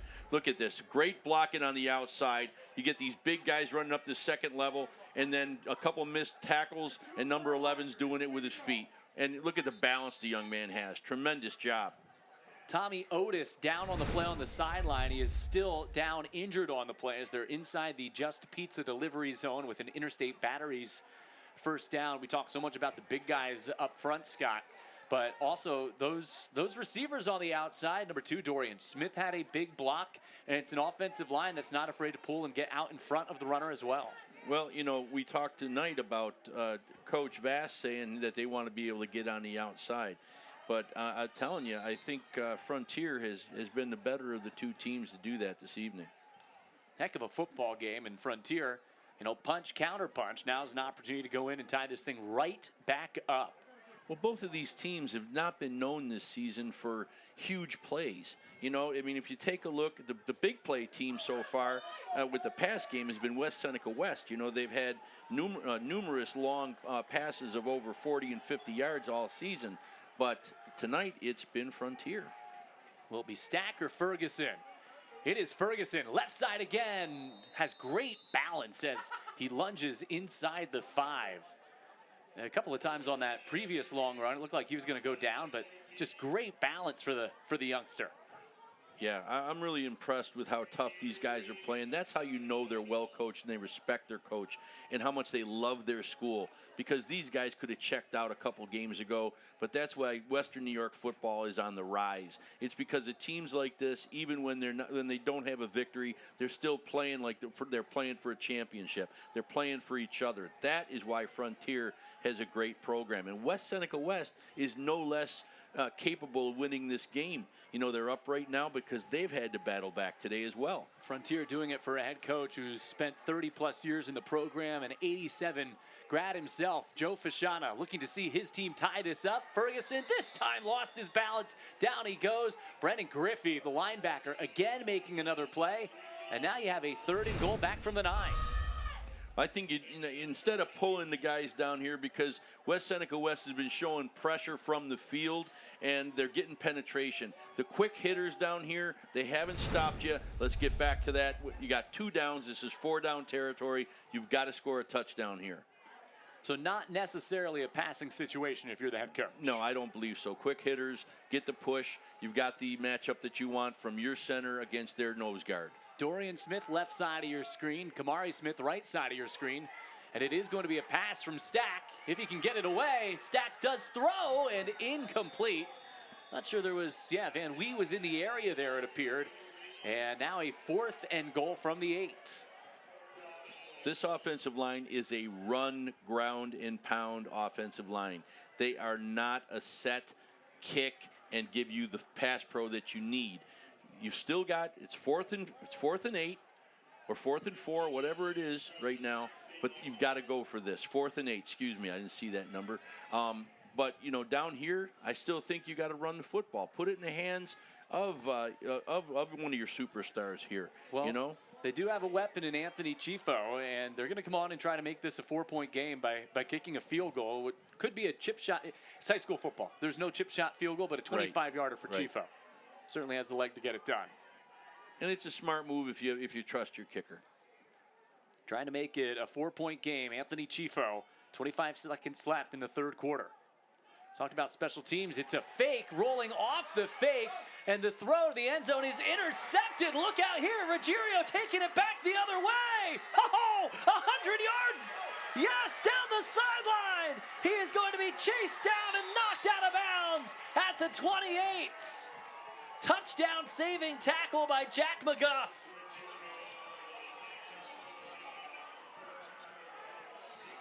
That's a heartbreaker right there. You know, you turn around, you work yourself down into that. If you're gonna go for the fake, okay, I get it. But again, you know, this is something they've practiced. and you're constantly learning, constantly developing your kids, the play didn't work. If it had worked, we'd be saying something very different. See Stack attempting to get it into the end zone. It was behind Ferguson, and then a convoy for Ruggiero. You know, that's a ball that probably never should have been thrown or thrown over, and just give the ball up down there inside the 20-yard line. Let your defense, now they're in a tough spot defensively here with the ball at the 30. Big night for number 6, who's really been summoned. Phenomenal third quarter by Ruggiero. And just the junior, 5'7", 160, and this is a big opportunity for West Seneca West. Fake to Anderson. Stupak evades the tackle from Welsh and then is brought down by Aaron Stewart after 4 yards. And that will take us to the end of the third quarter. Frontier was knocking on the door, had the ball inside the 5, but that's West Seneca West Warhawks defense. A big part of a 21-14 lead as we head to the fourth quarter. You're watching the Law Office of William Attar's Thursday Night Lights, presented by the Vinyl Outlet.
Tonight's closed captioning is exclusively brought to you by Babsha's Pierogi. Cheerleaders here at Frontier. Team had a 1-point lead at the half, but backs against the wall here after the turnover and the long interception return on the fake field goal by Ruggiero. 2nd down and 6 for West Seneca West. And Micah Anderson back into the game. Welsh brings him down from behind, and Stewart also a part of that tackle. Number 15, 3rd down and 3 upcoming here to start this fourth quarter. Boy, you can feel every hit up here. You know, even though we're down 21-14, that defense is playing, you know, in a remarkable way tonight. They're filling the holes. They've been pursuing. The fundamentals of the defense for Frontier has been very impressive this evening. It's a team that, because of being one-dimensional, you don't feel has the ability to come back from a big deficit. This is a big spot for their defense, and Stupak keeps it himself. 1st down. Caden Stupak with an Interstate Batteries 1st down. You know what? Making an Express Windows 1st down as we flip over to the fourth quarter and back inside the Just Pizza delivery zone at the 19-yard line. You know, at 6 feet, 180 pounds, you know, they used to say this about Jim Kelly and everything going back to your Pennsylvania days. But Jim, he runs like a linebacker. You know, he's not somebody who's going to slide. He's a quarterback. We watched him put his shoulder down. And guess what? When he gets up, he's not the one that's getting up slowly. It's the guy that's usually tackling him that's taking the brunt of the hit. You're giving me away. I'm not a Buffalo guy. It's not going to sit well with her. I think everyone can tell from my dialect already. I think, yeah, well, you know, you sound a lot smarter than I do, so that's got to tell you something. I don't know. You know the game of football inside and out and right up the gut. And once again, it's Angelo Schwarzat, the linebacker, who wraps up Stupak. There's that sportsmanship again. and he drops him for a 2-yard loss. Angelo's had a nice game, hasn't he? He's been pretty steady all night. They've had a lot of go-to guys here. We're talking about Braden Ferguson, Angelo. This has just been a great night. Kamari Smith, Dominic Stack. Everybody's contributed this evening to this. No matter what the score is, this team can be very proud of itself right now. Trevor Van Wee, another one of those seniors. Michael Welsh, a senior.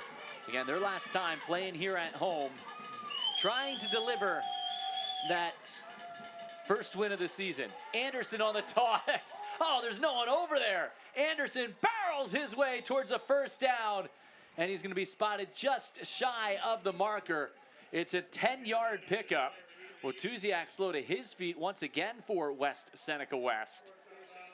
And 3rd down and 2 after the spot. Watuziak limps to the sideline. Well, Watuziak, is getting out there, doing everything he's supposed to be doing, trying to lead. Everybody's playing to their nth degree here. Everybody's giving everything that they got. When they say leave it on the field, you're seeing this tonight. He's battled a couple of different injuries here tonight.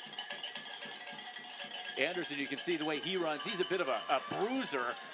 When he's not in the game, they do miss his physicality.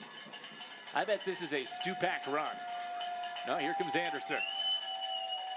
Look at that, Scott. I might know a thing or two about football myself, and he's inside the 10, and it's a first down brought to you by Express Windows. Yeah, well, even, Ruggiero has been, on both sides of the ball. And when you got these injuries, these nagging injuries that have been, they lost a couple guys, and then you take out your big lead blocker who's been having to walk off the field a couple times. It makes for a challenging night, especially what kind of plays you can call. Even I knew that one was coming. But you got it. You got it. Along with the coach, Scott Pilkey, Brian Tripp now inside the 10-yard line here for West Seneca West. 21-14, looking to make this, for the first time tonight, a 2-score game. Stupak looking for Oliver Dana. Flushed out, sets his feet. Stupak can't escape. Drop for a loss. Nicholas Gruber made the stop. One of our scholar athletes that was recognized at halftime. And back now to the 11-yard line. He hasn't had a lot of tackles this year, 14, but that was one of the most important ones of his career so far. Look at him; he breaks down. Now we got a great running quarterback here, but this kid brought pressure, wrapped him up, put him to the ground. That's a huge tackle right there. Huge tackle. And with the clock approaching 7.5 minutes here in this 4th quarter, this feels like a gotta-have stop for Frontier. You can't allow any points here. Yeah, no big gains. You've got to do it right here. Can the Warhawks punch it in? It's Ruggiero, and he's dragged down by Welsh from behind, just grabbing a hold of that white jersey. Michael Welsh, win or lose tonight, has been the most dominant force on the field. He has been very impressive on both sides of the ball. That would be my guy for the all-around, Iron Man of the day. Welsh has given a great effort on both sides of the ball. He's the type of player that you can build a defense around from that defensive tackle spot. Well, I'm going to recruit him, I'll tell you that much. No doubt about that. He's a guy that can come and play for us the next year, that's for sure. Here's 3rd down and goal from the 8-yard line. You would wonder here if they're stopped, if they'd try a field goal to make it a 2-score game. Stupak going to take matters into his own hands. Stupak up the middle, reaching towards that goal line, and he is dragged down at the 2. So not to the end zone, and now a decision for West Seneca West. You've got a kicker that can put it through right now, bring him out, take the points. He's just been a warrior all day long, taking hits, sacrificing his body. They're winning the game right now because of his all-around effort, getting the ball out, getting the ball to where he needs to, and getting the first downs when he needs to. Offense stays on the field.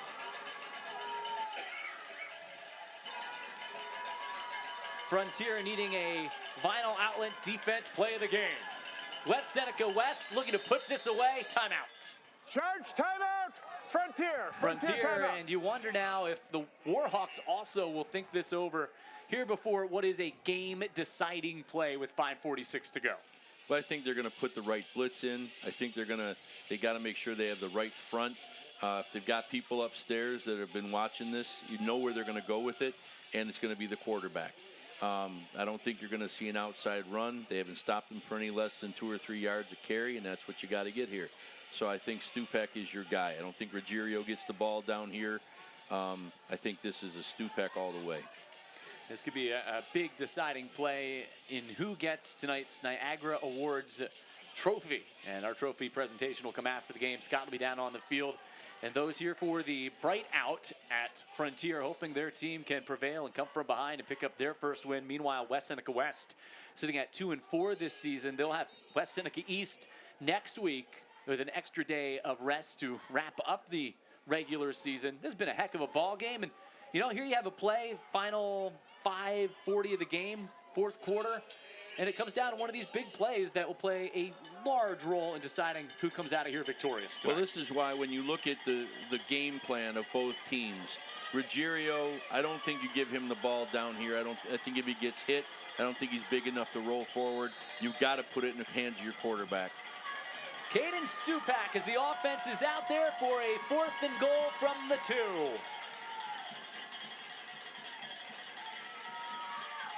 And it is Stupak, and Stupak walks in for the touchdown! You know, that's the only play you can call to ensure that you have the best chance to score a touchdown. A quick hitter, great push by the offensive line, great lead block through. Hey, you got to give credit where credit's due. That offensive line has opened up holes for every big play today and given him enough time to deliver the football. But he's also made a lot of things happen on the run with his feet. He's a great all-around player today. And, you know, hats off to Ruggiero for stepping up in the second half here and being the go-to guy on both sides of the ball. He's done a nice job as a young player. Stupak, both rushing touchdowns here in the second half. Griffey to make it a 15-0 second half, kick good. And West Seneca West outscoring Frontier 15-zip here in the second half, leading 28-14 with 5:40 to go in the fourth quarter. Don't go away. We'll be right back. You're watching the Law Office of William Mattar's Thursday Night Lights, presented by the Vinyl Outlets.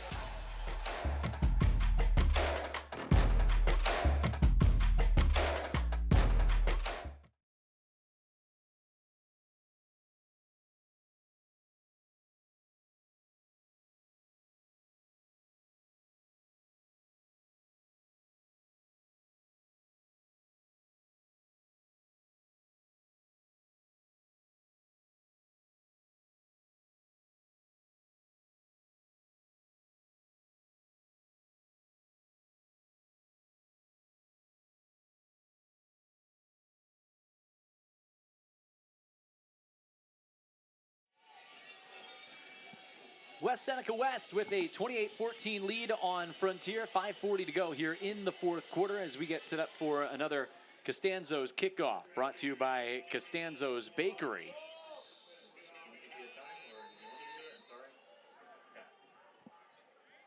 A 15-0 second half as Endich gets set to send it away. And now Frontier, they've had some explosive plays. Kamari Smith, Braden Ferguson in the run game tonight. Going to need some of those explosive plays here to come from behind late. Really, no running room on the return for Jacob Gonzalez. As let's take a look at tonight's Vinyl Outlet defense play of the game. This game hanging in the balance. Frontier inside the goal line, and then the defense comes up with a stop. The defense play of the game is brought to you by the Vinyl Outlet. The Vinyl Outlet. Let us transform your home. As I said, Frontier trying to tie this game up, take the lead, in fact, on this one, and then Ruggiero comes up with the interception on the fake field goal on 4th and goal. Yeah, you know, he's been the star of the second half. He's going to be very, very tired going home tonight, but maybe he has some of the pierogies and Costanza's rolls and everything else that we've been advertising this evening, because they're such great sponsors. But at the same time, you just got to tip your hat to that young man for his effort in the second half. This is a team that, again, has been really good running the football tonight, Frontier, but has not had any effectiveness through the air. Throw low and incomplete for Zayden Yarborough. And Stack just throwing it a little too hot and a little too low that time for his target on the outside. Well, you know, they tried to do earlier. You know, they tried to throw the ball, but they really did a good job sticking with the run. They had big playability. I still think they do here. I don't think you need to put yourself, you have 5 minutes and 30 seconds, you're down 2 scores. You can score, try the onside kick again, get the ball back. You still have a lot of time, I believe, with 2 timeouts remaining as well. So a 2nd down and 10.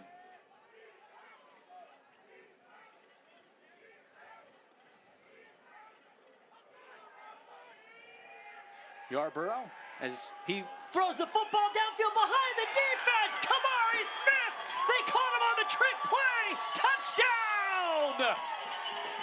67-yard touchdown pass from Yarborough. And just like that, a 1-score game. Like I said, don't give up on yourself. You have 5 minutes left. Big plays all night. Tremendous job. Great play call. Nice job by Coach Fash and his staff setting that up all night long, because that run, that outside run, brings everybody down, and letting that man behind you, whoo, you're gonna pay for that all night long. Great play. Nice job. What a great game we're calling here tonight. This is excellent. Just getting here, watching these 2 teams compete like this, you'd think this was for a conference championship. And now this to make it a 7-point game. Anthony Chifo for the point after. Every point's going to be crucial. Man, that happened fast. Still 5:18 on the clock, so not even 40-second drive. And just like that, it's back to a 1-score game. And Scott, let's take another look at this one as Kamari Smith got free. Well, we've set this play up all night long with the outside run that is gone on a big 80-yard run to begin with. You see the outside, and then everybody comes up, and number 10's going, oh, no. It's just, that's a backbreaker right there.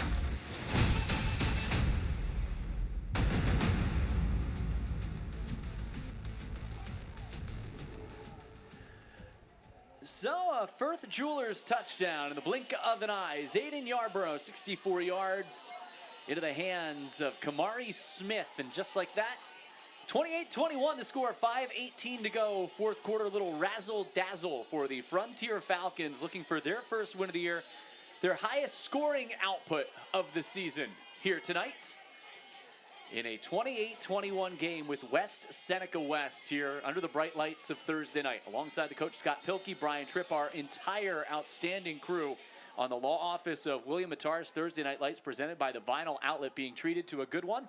And another Costanzo's kickoff. It's an onside kick. Great hands at the 45-yard line. And West Seneca West recovers the onside kick. Great play. Made, looked like Lazarus, or was it Brocado coming up with that football? I think it was Brocado, number 4, who was right there near the front of the line. A couple of times tonight, you know, we've seen different kicks, right? A variety of kicks from both teams. You got to be on alert. Well, we've played predominantly between the 40s most of the game, whether the ball's been kicked out of bounds and it's been set at the 38, or it's been, we probably had 4 different onside kick attempts, and a couple of them looked like they could have worked. So I think you got to take that opportunity here. I hope we didn't pick our Vinyl Outlet defense play of the game too early here. Defense needing a stop for Frontier. Ruggiero breaks a tackle. Ruggiero then spun down at the 44-yard line, but into Falcons territory, 11 yards and an express windows first down. What a run. Deep into that depth chart. Ruggiero's having a great night. Yeah, you know, for coach to come out at halftime and say, we've got 2 guys. He didn't say Ruggiero's going to be the dude, but he stepped up when his coach called on him, and he's been the difference maker in the second half. Frontier with 2 timeouts remaining. Still too early to take one here, but the clock winding under 5 minutes now, and a fresh set of downs for the Warhawks.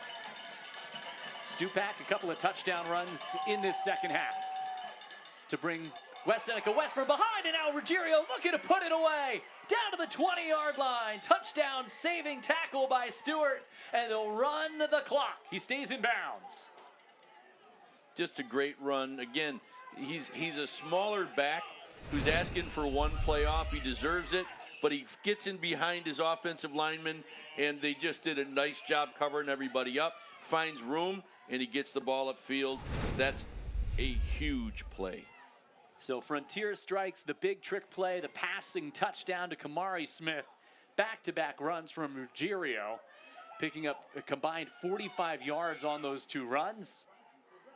And now it's a first down and 10, just letting that clock wind down under 4 minutes, back inside the Just Pizza delivery zone after another Express Windows first down. Express Windows now installing windows as low as $329 within 5 to 6 weeks. Defense ready this time for Micah Anderson. Tackle made by Jose Escalera, part of that big front. Well, he's got right now West Seneca West is running a junior in Ruggiero and, a sophomore in Micah Anderson. It looks like their future is pretty solid with the running backs that they have and these young guys right now.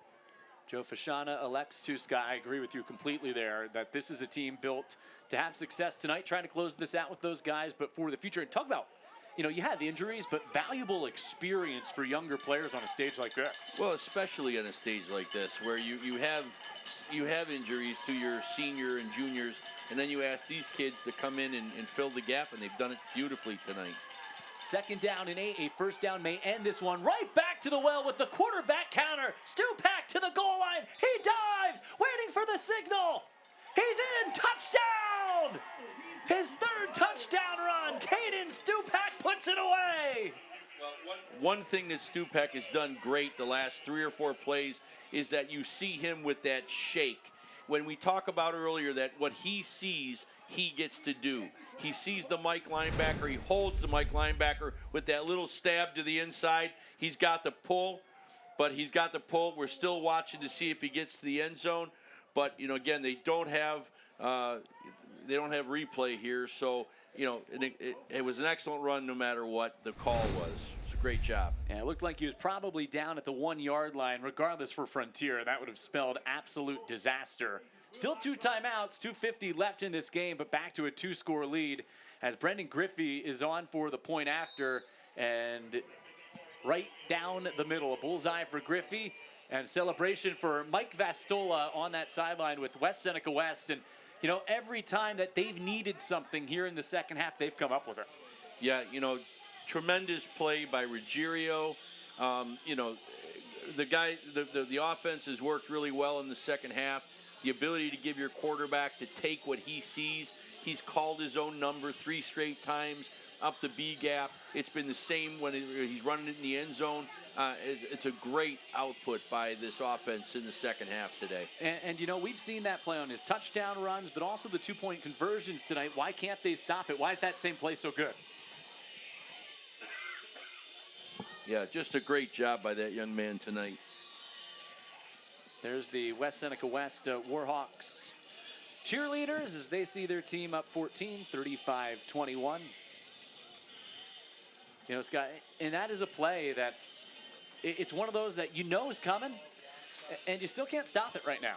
Well, that's because you've got a great offensive line that has worked. Both sides of the ball. Hats off to the offensive line coaches and all the big guys that played here tonight, because they're the reason why so many of these things have happened. The holes that they've opened or the runs that they've stopped. This has been a great matchup all night between power and skill, big plays on everything. Special teams. We saw 2 tremendous special team plays today. We saw great interceptions. You can't. A high school game doesn't get this entertaining most of the time, but this is one of the better ones we've had here. And we've had some darn good games this season on TNL. Great kick by Endich. Nope, going to go out of bounds despite delivering it all the way down near the 10-yard line. So here's Frontier, now 2:50 on the clock. Still 2 timeouts. We've seen a couple of onside kick attempts tonight. You just got to find a way to get the ball into the end zone, and who knows what happens if you can make it a 1-score game. Well, what we just saw previously is that you can't count out the big play. Mm-hmm. And both sides have given up the big play. today, so I'm not. In 2 minutes and 4 minutes, Free kick out of 4 bounds minutes ago. by the kicking team. Ball placed at the 35-yard line. First down. 4 minutes ago, we didn't think that they were going to come back, and then you see an 80-yard throw from, nice little option play.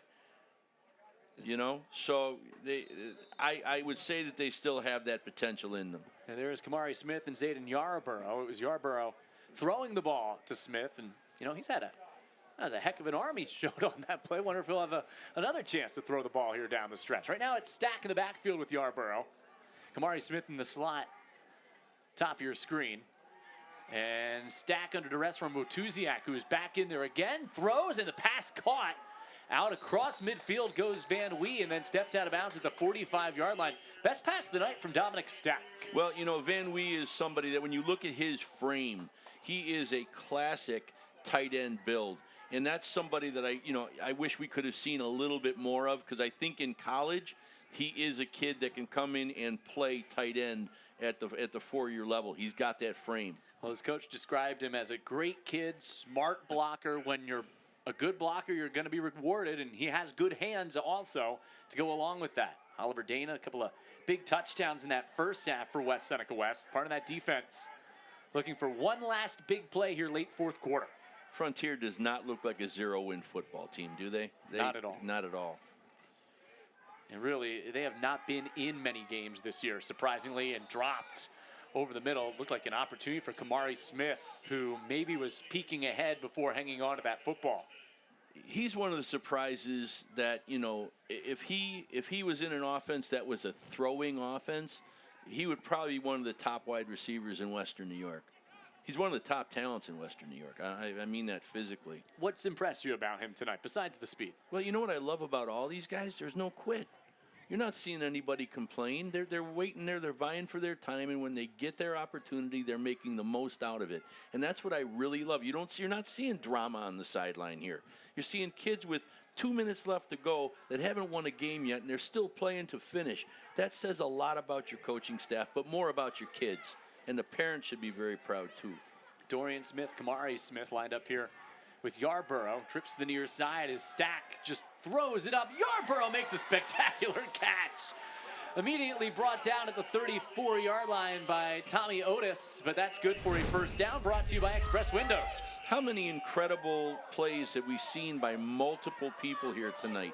This is, you might be throwing it up, but that kid comes down with it. Now you got another opportunity to score. That's a big play. Offense huddles here with 2:15 on the clock.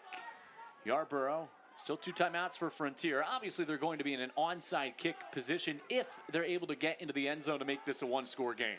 This is the same setup they had the last time they threw the option or the flea flicker or whatever you want to call it, the last play. It is Stack handing it off to Yarborough inside. Can't face shake mask, free. throw the flag. Brought down by Shaq Washington, but as you said, face mask, a part of that big tackle for Washington. Stops the clock and will give him 15 yards. That's a big penalty. That's a big first down. First down will be brought to you by Express Windows on what would have been a negative play. But a really great face mask on the defense. 15-yard penalty results in a first down. A really great draw. That was a really well executed play.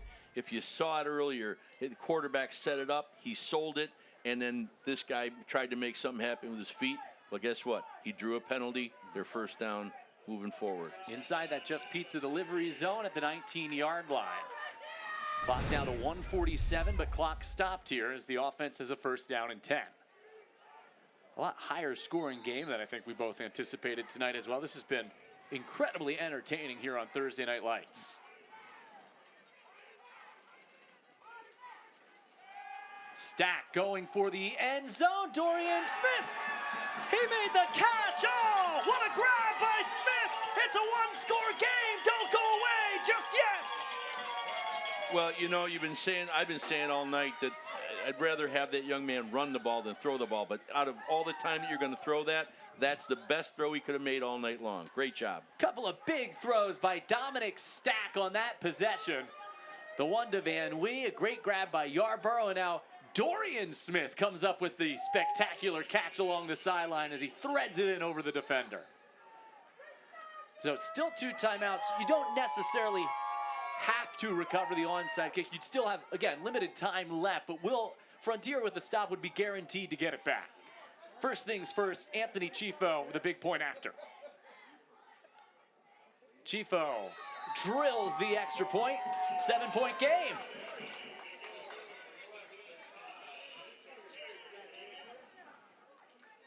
Well, if you've got a special onside kick that no one's seen, this is where you pull it out, obviously. Let's first look at that touchdown pass. You know, this is the best pass protection he's had all day.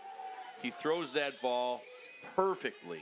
Didn't throw it behind him, didn't throw it over him, put it exactly where the defender couldn't reach it, and an amazing catch.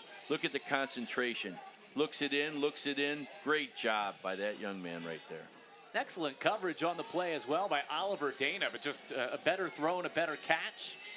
And that's another Firth Jewelers touchdown. All right, what's the key here? 10 yards, it obviously needs to go. Onside kick, you have all your hands guys out there. Here you have a chance to get the ball back. Yeah, you know, but either way, and you also have to make immediate stops. If they do get the ball back, they cannot get a first down. If they get a first down, you can use your timeouts, but they're going to be able to run the clock down after your second timeout. So you cannot let them get a first down if you don't get the ball back here. Look how the ball is sitting on the tee there for Anthony Chifo. Here we go, onside kick for Frontier, and it is smothered by West Seneca West, John Urbanski. So really, no opportunity, trying to get that ball to skip in the air or knuckle somehow, and Urbanski just hovers on top of it. Big recovery, 1:39 on the clock, 2 timeouts for Frontier. Can they stop the Warhawks ground game? Well, you know, from what we've watched today, you can bet they're going to put it in the quarterback's hands, or they're going to put it in Rogerio's hands. If they get the first down, it's game over. But you know, we've seen some turnovers here tonight too. So we haven't seen a fumble. We've seen sure-handedness when it comes to taking the ball. Well, Stupak, every time he's scored here in this second half, you thought, okay, that's the one that's going to put it away. That's the play that's going to put it away.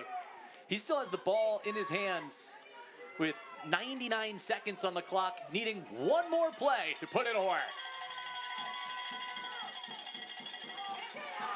And down the sideline, going out of bounds on the play is Connor Grisgowiak, but it's a good pickup, but that'll stop the clock. So it's kind of a catch-22 there, right? Sets up a 2nd and 3, but goes out of bounds. Yeah, what you really got to appreciate is you've got a minute, some change left, and you're handing it to a young man that you really haven't handed it to much this evening. So, another young guy that, it just did what he was supposed to do to make sure that this win stays in their control. 2nd down and 3.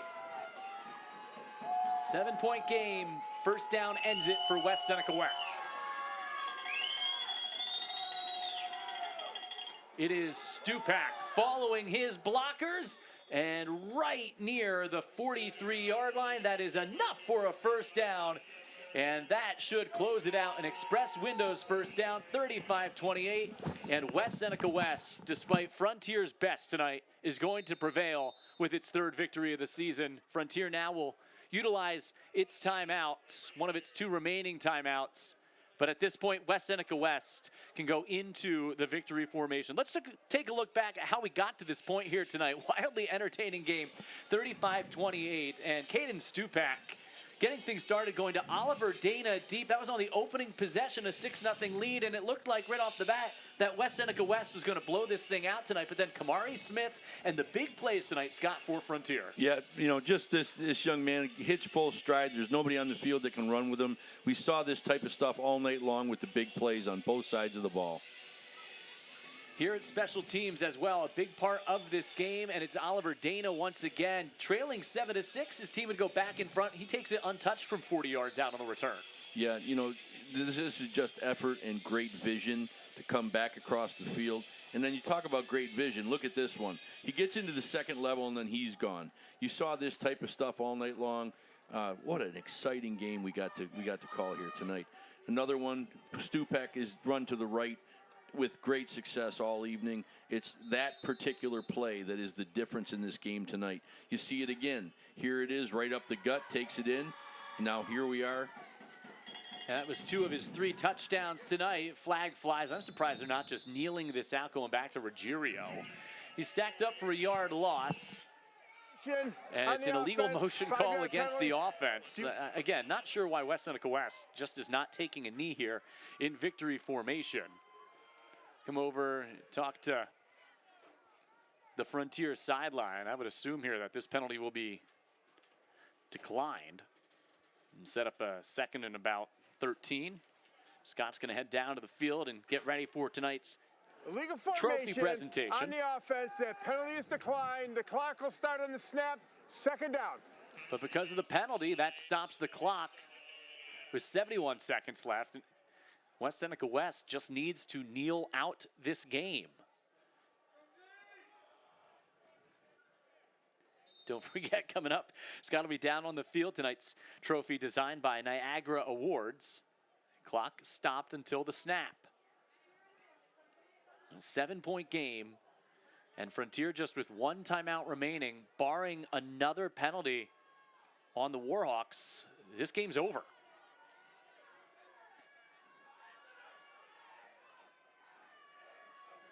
Pistol.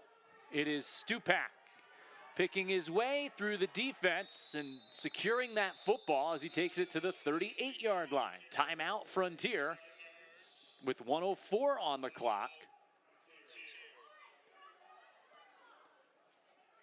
And because of that penalty, you have 64 seconds.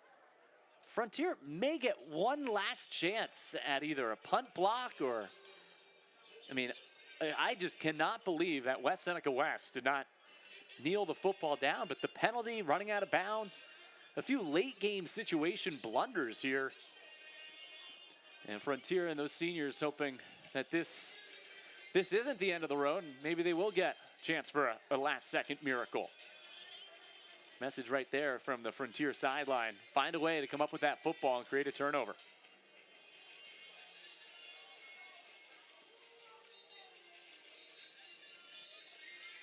What a game here tonight.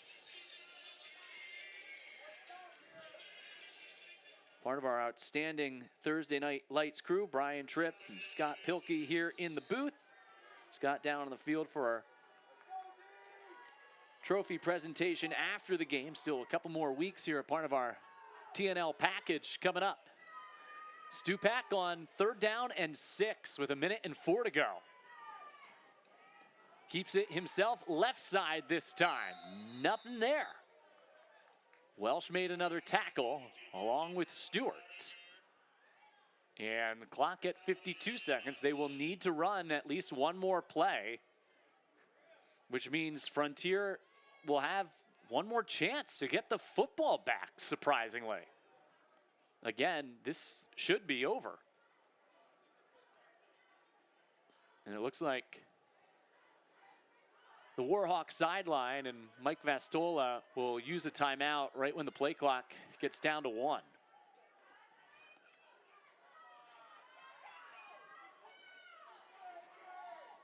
They have all 3 timeouts remaining, uses it here with the clock at 16 seconds. Well, will they punt it and give Frontier an opportunity, or just run it and then give Frontier's offense one play? Should they not get the stop on defense? You know, if it's me, I think you keep it in the hands of Stupak in this situation. Van Wee grabs a swig of water on the sideline.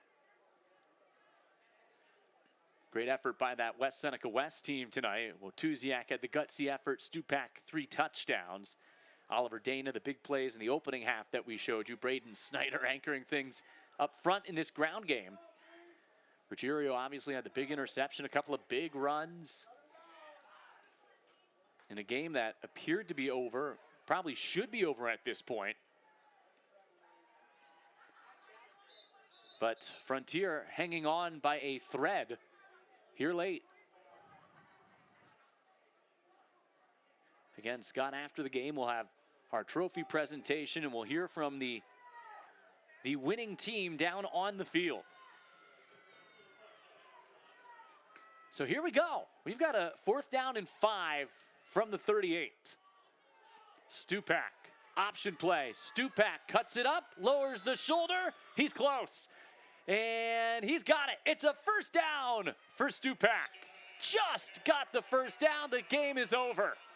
West Seneca West wins the football game. Let's look at this one. Stupak needing the 38, lowered the shoulder, and with that big frame, just enough for an Express Windows 1st down to put it away. And West Seneca West, needing all 48 minutes tonight, wins it by a 35-28 final to improve to 3-4 on the season. Great effort by Caden Stupak and the Warhawks. They win it here on Thursday Night Lights. These two teams left it all out there on the field, and both sides should be very proud of their effort here tonight. 35-28, stick around. Post-game coming up, you're watching the Law Office of William Attar's Thursday Night Lights, presented by the Vinyl Outlet.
West Seneca West rallies despite a 1-point halftime deficit. Back and forth affair tonight. They defeat Frontier by a 35-28 final, and the Warhawks are down on the field with Scott Pilkey. Here we are with Coach Vestola and the winning team from West Seneca West. Hey, Coach, wanted to say this was a really entertaining game tonight.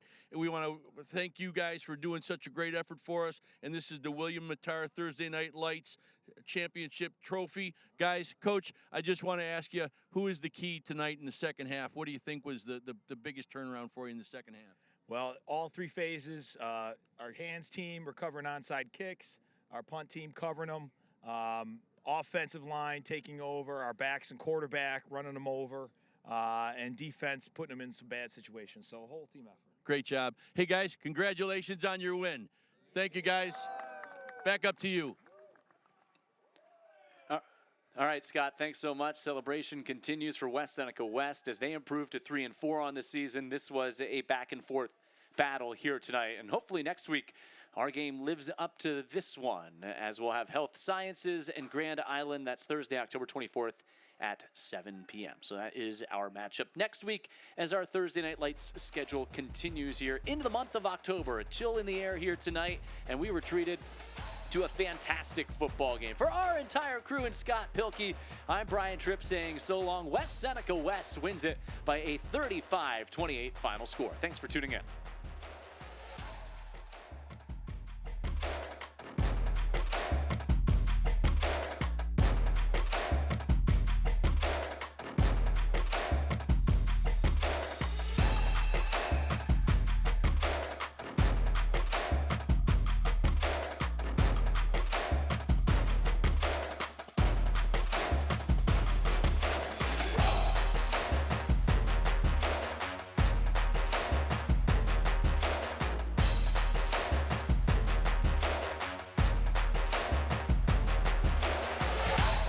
Would like to take a moment to thank the wonderful sponsor partners, the law offices of William Attar and the Vinyl Outlet, who through their contributions to this program make these games possible for you viewers at home. We would also like to thank our other great sponsor supporters for their contributions to our Thursday Night Lights telecast: Aesthetic Associates, the University of Buffalo, Interstate Battery, Express Windows, Babcha Pierogi, Costanzo's Bakery, Willoughby Insurance, Firth Jewelers, Team Market Plumbing, Just Pizza, and CSL Plasma. And we would especially like to thank tonight's participating high schools and their administrators for their continued support.